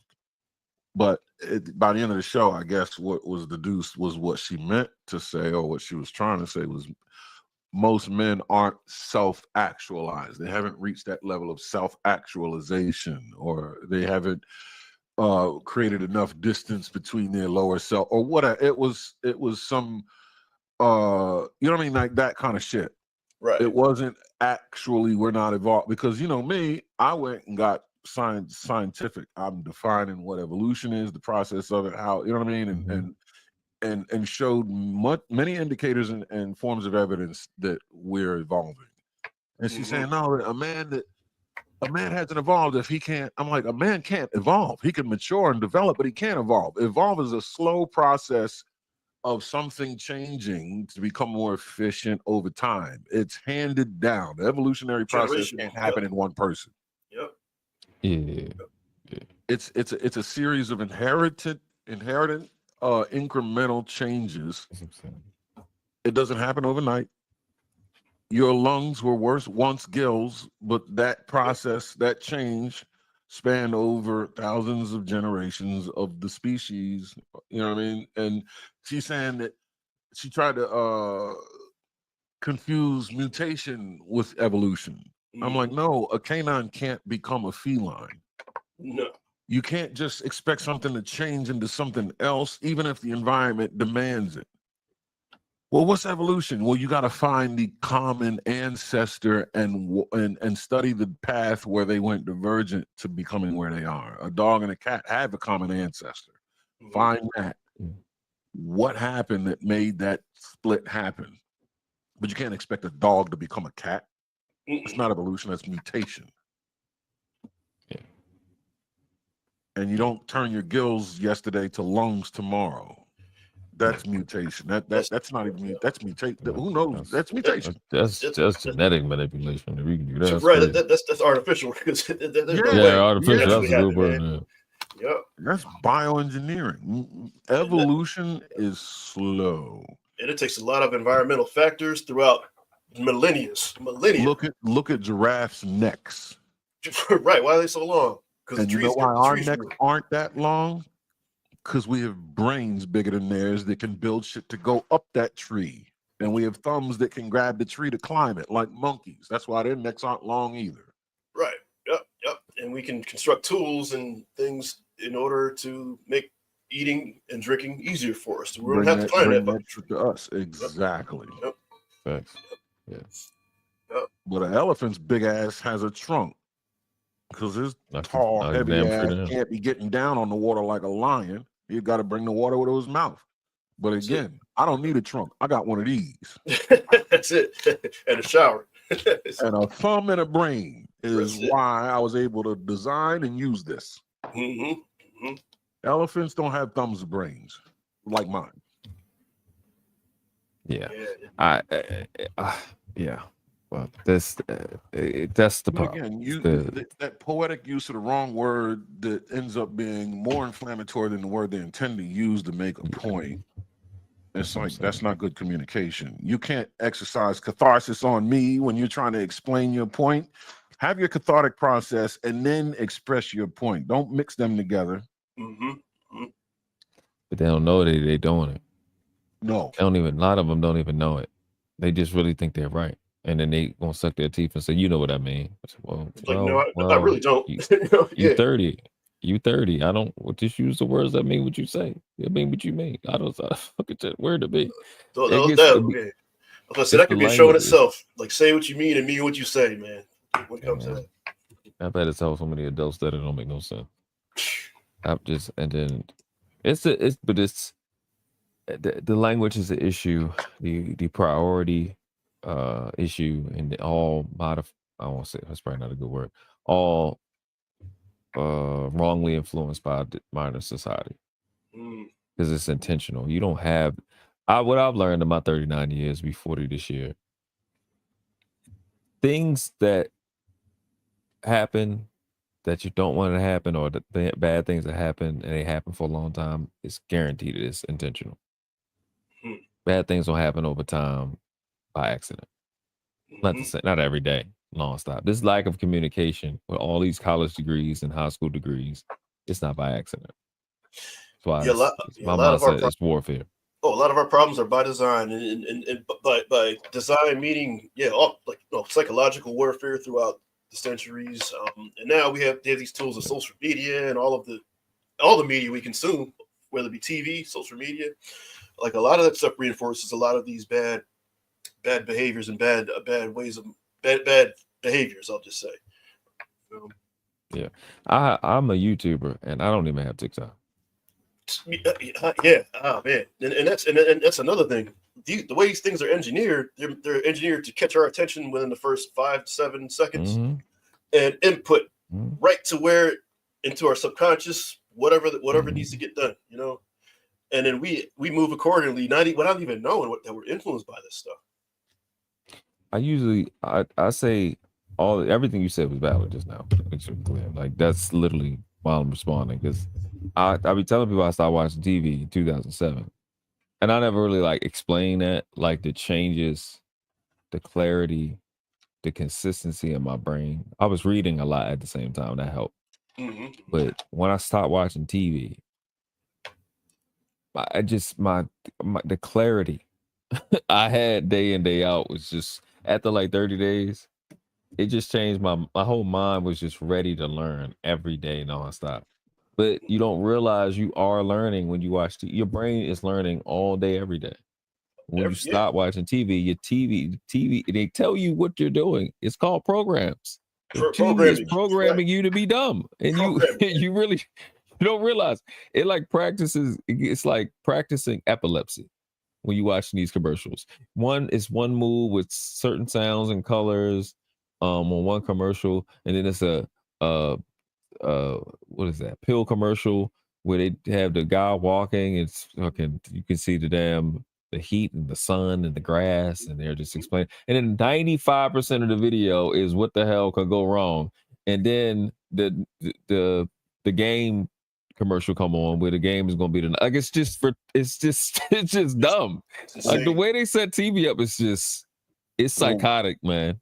What it's doing, and TikTok is a distilled version of the same thing, is that like super crack. Yeah, well, it's targeting very specific. It's repeatedly targeting very specific synapses and allowing the others to atrophy. Yep. This clarity you're talking about is because you didn't allow your synapses that you're operating with a healthier, a wider variety of healthy synapses. Yeah. Where does clarity come from? Accuracy. Where does that come from? Numbers. The more of a thing you have, the greater your ability to spot deviations and changes, which increases accuracy, which increases clarity. It's fidelity. And if you have more synapses that are healthy and you're being used, you're computing more over time. That's the clarity and accuracy. It's like if you do one exercise all your life, that arm's going to get big. But if you do full body exercises and change your routine, all this, you're working, supporting muscle groups that you didn't even know were there, right? Mm-hmm. And you're a much more efficient, effective weapon. Yeah. And the clarity came with composure and being equipped. Yeah. Because clarity and accuracy provide greater balance and stability and predictability. Yep. Because it's clear you're working with high fidelity. You can see exactly what's needed, what's not needed, and the difference between the two. When things get fuzzy, you got to put a lot of effort to make to discern things. When things are clear, you don't have any effort. You assess, you select. And even like for your TV example, and Aaron just said this, I'm just saying it in other words, but whatever resources that your subconscious and subconscious uses and got used to while watching those TV programming, if once you remove that, your brain's going to look for something to fill the gaps in. And if you said you fill those gaps in with reading, that's like your mind will observe more of what you're reading, pretty much than you did the bad stuff from the TV. Because it's a new, it's not new. I'm pretty sure you read before, but focus on reading as you did is probably was a new experience. You know what I'm saying? So at that time, I had never read a book that wasn't school. Like I was 20, 21 years old. Like I wouldn't read no books to get better. Who the hell? I'm from the hood. I wouldn't do that. So, and what's crazy is, it's not crazy actually. Neuroscience. Mm-hmm. You have when you're reading, and they always tell you take notes. Reading and writing, more your brain is going off than if you just sitting there like a damn zombie just watching, you know what I'm saying, that movie. So I'm actually, not only am I using my brain where I wasn't, parts of the brain that I wasn't using, or parts that was getting shut down is now getting activated, along with the parts that was being, I would say, attacked with all the colors and sounds, and then the sounds that are at frequencies that you can't hear. Color combinations that you don't know that you're not supposed to be seeing. When I see a police officer car, I always shield my eyes. You're not supposed to see red and blue flashing. It's very dangerous. People don't even know that's why most of the logos that make the most money are red and blue. Yeah. You're definitely not supposed to catch your attention. Yeah. Yep. That's why a lot of communist stuff, like even I even have this in mind, like when as a politician, when I put out certain things, if I really want to catch people's attention, make it a red background with white lettering. That catches people's attention and inputs whatever that information is into the subconscious more than than any other color combination would. Yep. That's what I'm saying. The warfare thing, they playing a game that we don't know about, and it's cool. It's cool because it's war. It's all fair, right? And love and war. It's cool, but when you equip yourself and you understand what's going on, and you give yourself a chance to be able to understand what being a human is and why people are going out of their way for you not to know it. You find that communication, just like in warfare, the first thing the other team the other enemy wants to do is stop your communication. Yeah. What better way to stop your communication and make it not look like war than for y'all to be using fake language? Yep. Like I told them on another stream, everything, all deception and all lies are made out of the truth because there's nothing else to get it from. I can't hide the truth. It's too big. All I got to do is make sure you don't recognize it when you see it, and you come here like that. Deception. Mm-hmm. You reduce someone's ability to perceive what's there. You change their perception by deception. Exactly. That's it. It's right there in the word. That's I'm telling you the power of words, man. A lot of these words are in plain sight too, which is crazy. That's it. Well, that's kind of contradicting myself, but you know what I mean. No, you're right. Even in both cases, you're correct. Like the word provision. Yeah. Right. Yeah. Like the word provision. People think that means bringing resources. That's not what it means. Pro means for. Vision means to see. Right. Yeah. It means to foresee. Yeah. So I got the food for this week. I got the food this week because I know a couple days from now I foresee you're gonna need to eat again because you've been alive for 20 years or 6 months if you're an infant. Yep. You know what I'm saying? That's what provision is. People really don't understand that. Well, the men are the providers. Everybody can be a provider, lady. Yeah. Like what do you mean? The children can be a provider. Sure. A warehouse full of provisions. A warehouse stocked for the future. That's it. Exactly. That's it. Yeah. It's a bank. Mm-hmm. Mm-hmm. Yeah. Everywhere where provisions are put, it's a bank. That's what it is. So now you have a fiduciary responsibility. That gets confused with being money. Just resources. Yeah. But the resource of provision is your cognitive ability. Yeah. Mm-hmm. Yeah.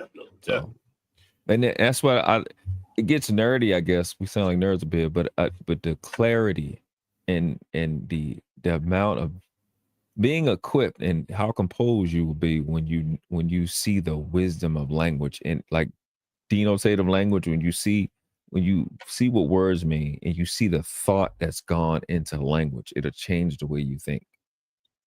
This is purity, what this was intended. That's why I always say etymology parse and syntax.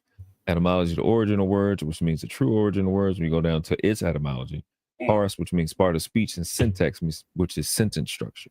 I like in order from least important to most important. Etymology, parse being more important, syntax being even more important than that. Because once I see syntax, it's simple as if I take a Spanish statement and I translate it directly into English, it's not going to make any sense. Yeah, the dog read. Yes.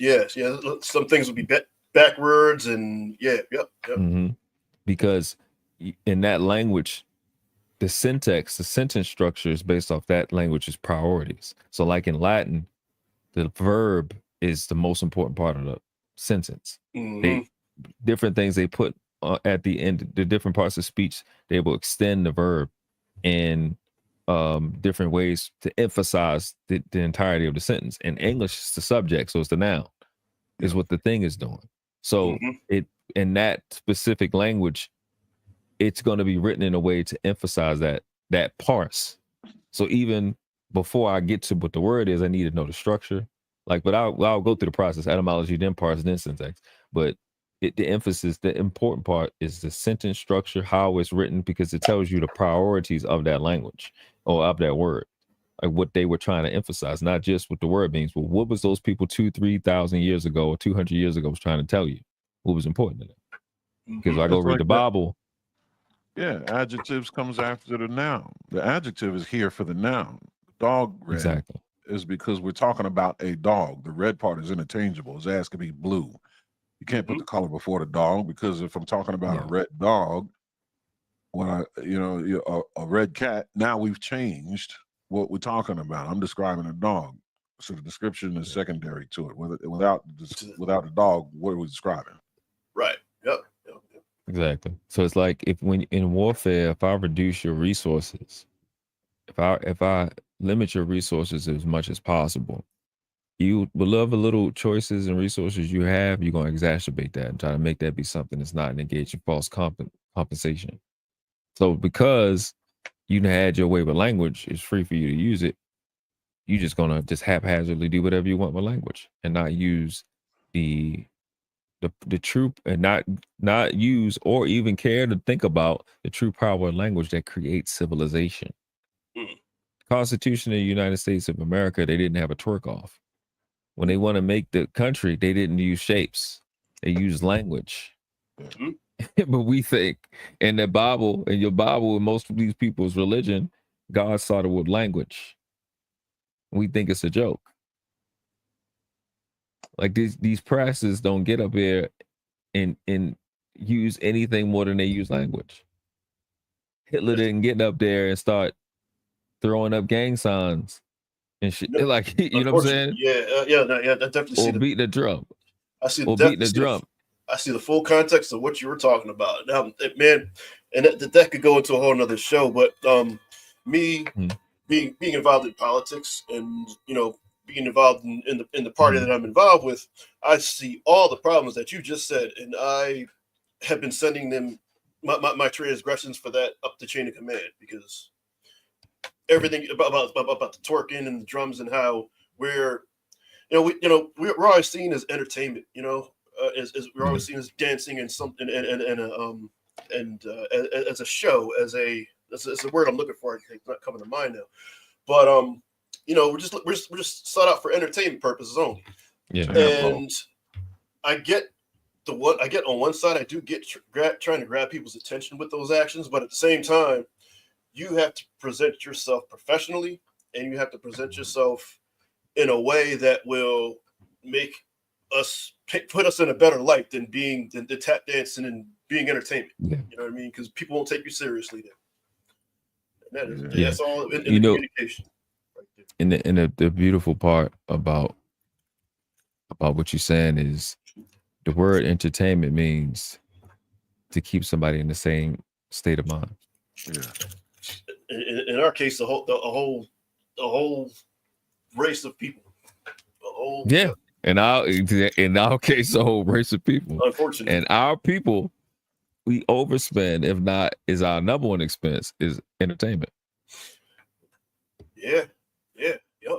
And the crazy, and the crazy thing is, like, we naturally we do that. That is our naturally we rise to the whatever entertainment it is, whether it be sports, music, acting, whatever. We set the standard all the time, but then unfortunately our standard gets stolen and reshaped and weaponized against us in the future. But that's another topic for another conversation. Even fashion is entertainment, or at least a secondary weapon. I mean, because our addiction to fashion is us simply trying to emulate and replicate that which we saw in the entertainment. We're trying to make our life follow the art. That's it, man. Yeah. Cop before the horse. Yeah, man. But I'm getting a bunch of texts on my phone. I hate to do this, but I got a burger waiting on me too, gents. So final thoughts. Are we there? I think so. I love this conversation, but I think we are here. So like as the guest, thank you first of all, thanks for joining, and we'll give you the floor, Mr. World Class, to kick it off, man. Kick off the final thoughts. Mr. World Class. Definitely, man. I appreciate you guys having me up, man. Anybody that's on the replay, anybody that's in the chat, please hit the like button, subscribe if you're new to the channel, comment in the comment section. It helps the channel. Send it to your mom and them. They don't know. I appreciate y'all for having me up. Dope conversation as always. Anytime I can hop up here with you brothers, man, I'm gonna do what I do and participate in the conversation. Always at the level of intellect it's supposed to be. I appreciate it. That's where I be at. I be when the standard is at. You know, a lot of people say it, but when the standard is at a high level, that's where I be more than most of the time, if not all the time. And I definitely appreciate you guys. Yeah, man. Awesome. Thank you. We appreciate you showing up, sir. Thank you so much. Always, man. Be safe, man. Thank you. You too, thank man. You too. Take care. All right. Peace. Counselor. What's out? All right. I guess I'm up next. So, first and foremost, I do believe that I have a better understanding of the male-female dynamic as far as friendship, but I would like to revisit this again in the future and have some ladies on the panel to provide some, just provide some feedback in real time. I did appreciate everybody in the chats who contributed.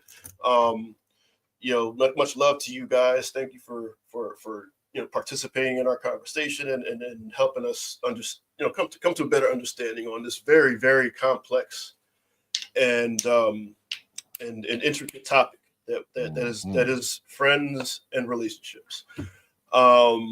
Thanks to Mr. Iceman, Mr. Aaron. As always, man, he's the one that took the guide on. What a guide on is the flag. To those who don't know, he took the guide on and kicked the door in on this podcasting thing, and that's why I'm here now. That's why this whole thing is here now. So much love to Iceman, Aaron, Mr. Chill Out. Was on the ride. From day one too with this thing. And thank you to everybody who does subscribe. And again, another shout out, which I will do every time too. Shout out to DJ Hamp. This might be risky. And that whole team. There will be no us without them. Yes, sir. So, with that, we are going to definitely show up in the future. Stay tuned. And thank you for tuning in and listening. Like, share, subscribe. And this is Maverick out. Maverick. Awesome. Yeah, man. Dope conversation. A lot of brilliant minds up here. A lot of great opinions. Served up some facts. I've learned a few things. Hopefully, I've been able to teach a few things. I know Mr. Maverick, Mr. Chill Out, Mr. World Class, and the ladies in the chat certainly did. This is a great build, man. This is what the War Report is about. This is a grown folk conversation about grown folk issues to come to grown folk solutions. So with that said, I'm going to take us on out of here. I appreciate y'all. Love y'all. Don't forget to hit the like button, share with your people, subscribe to the channel.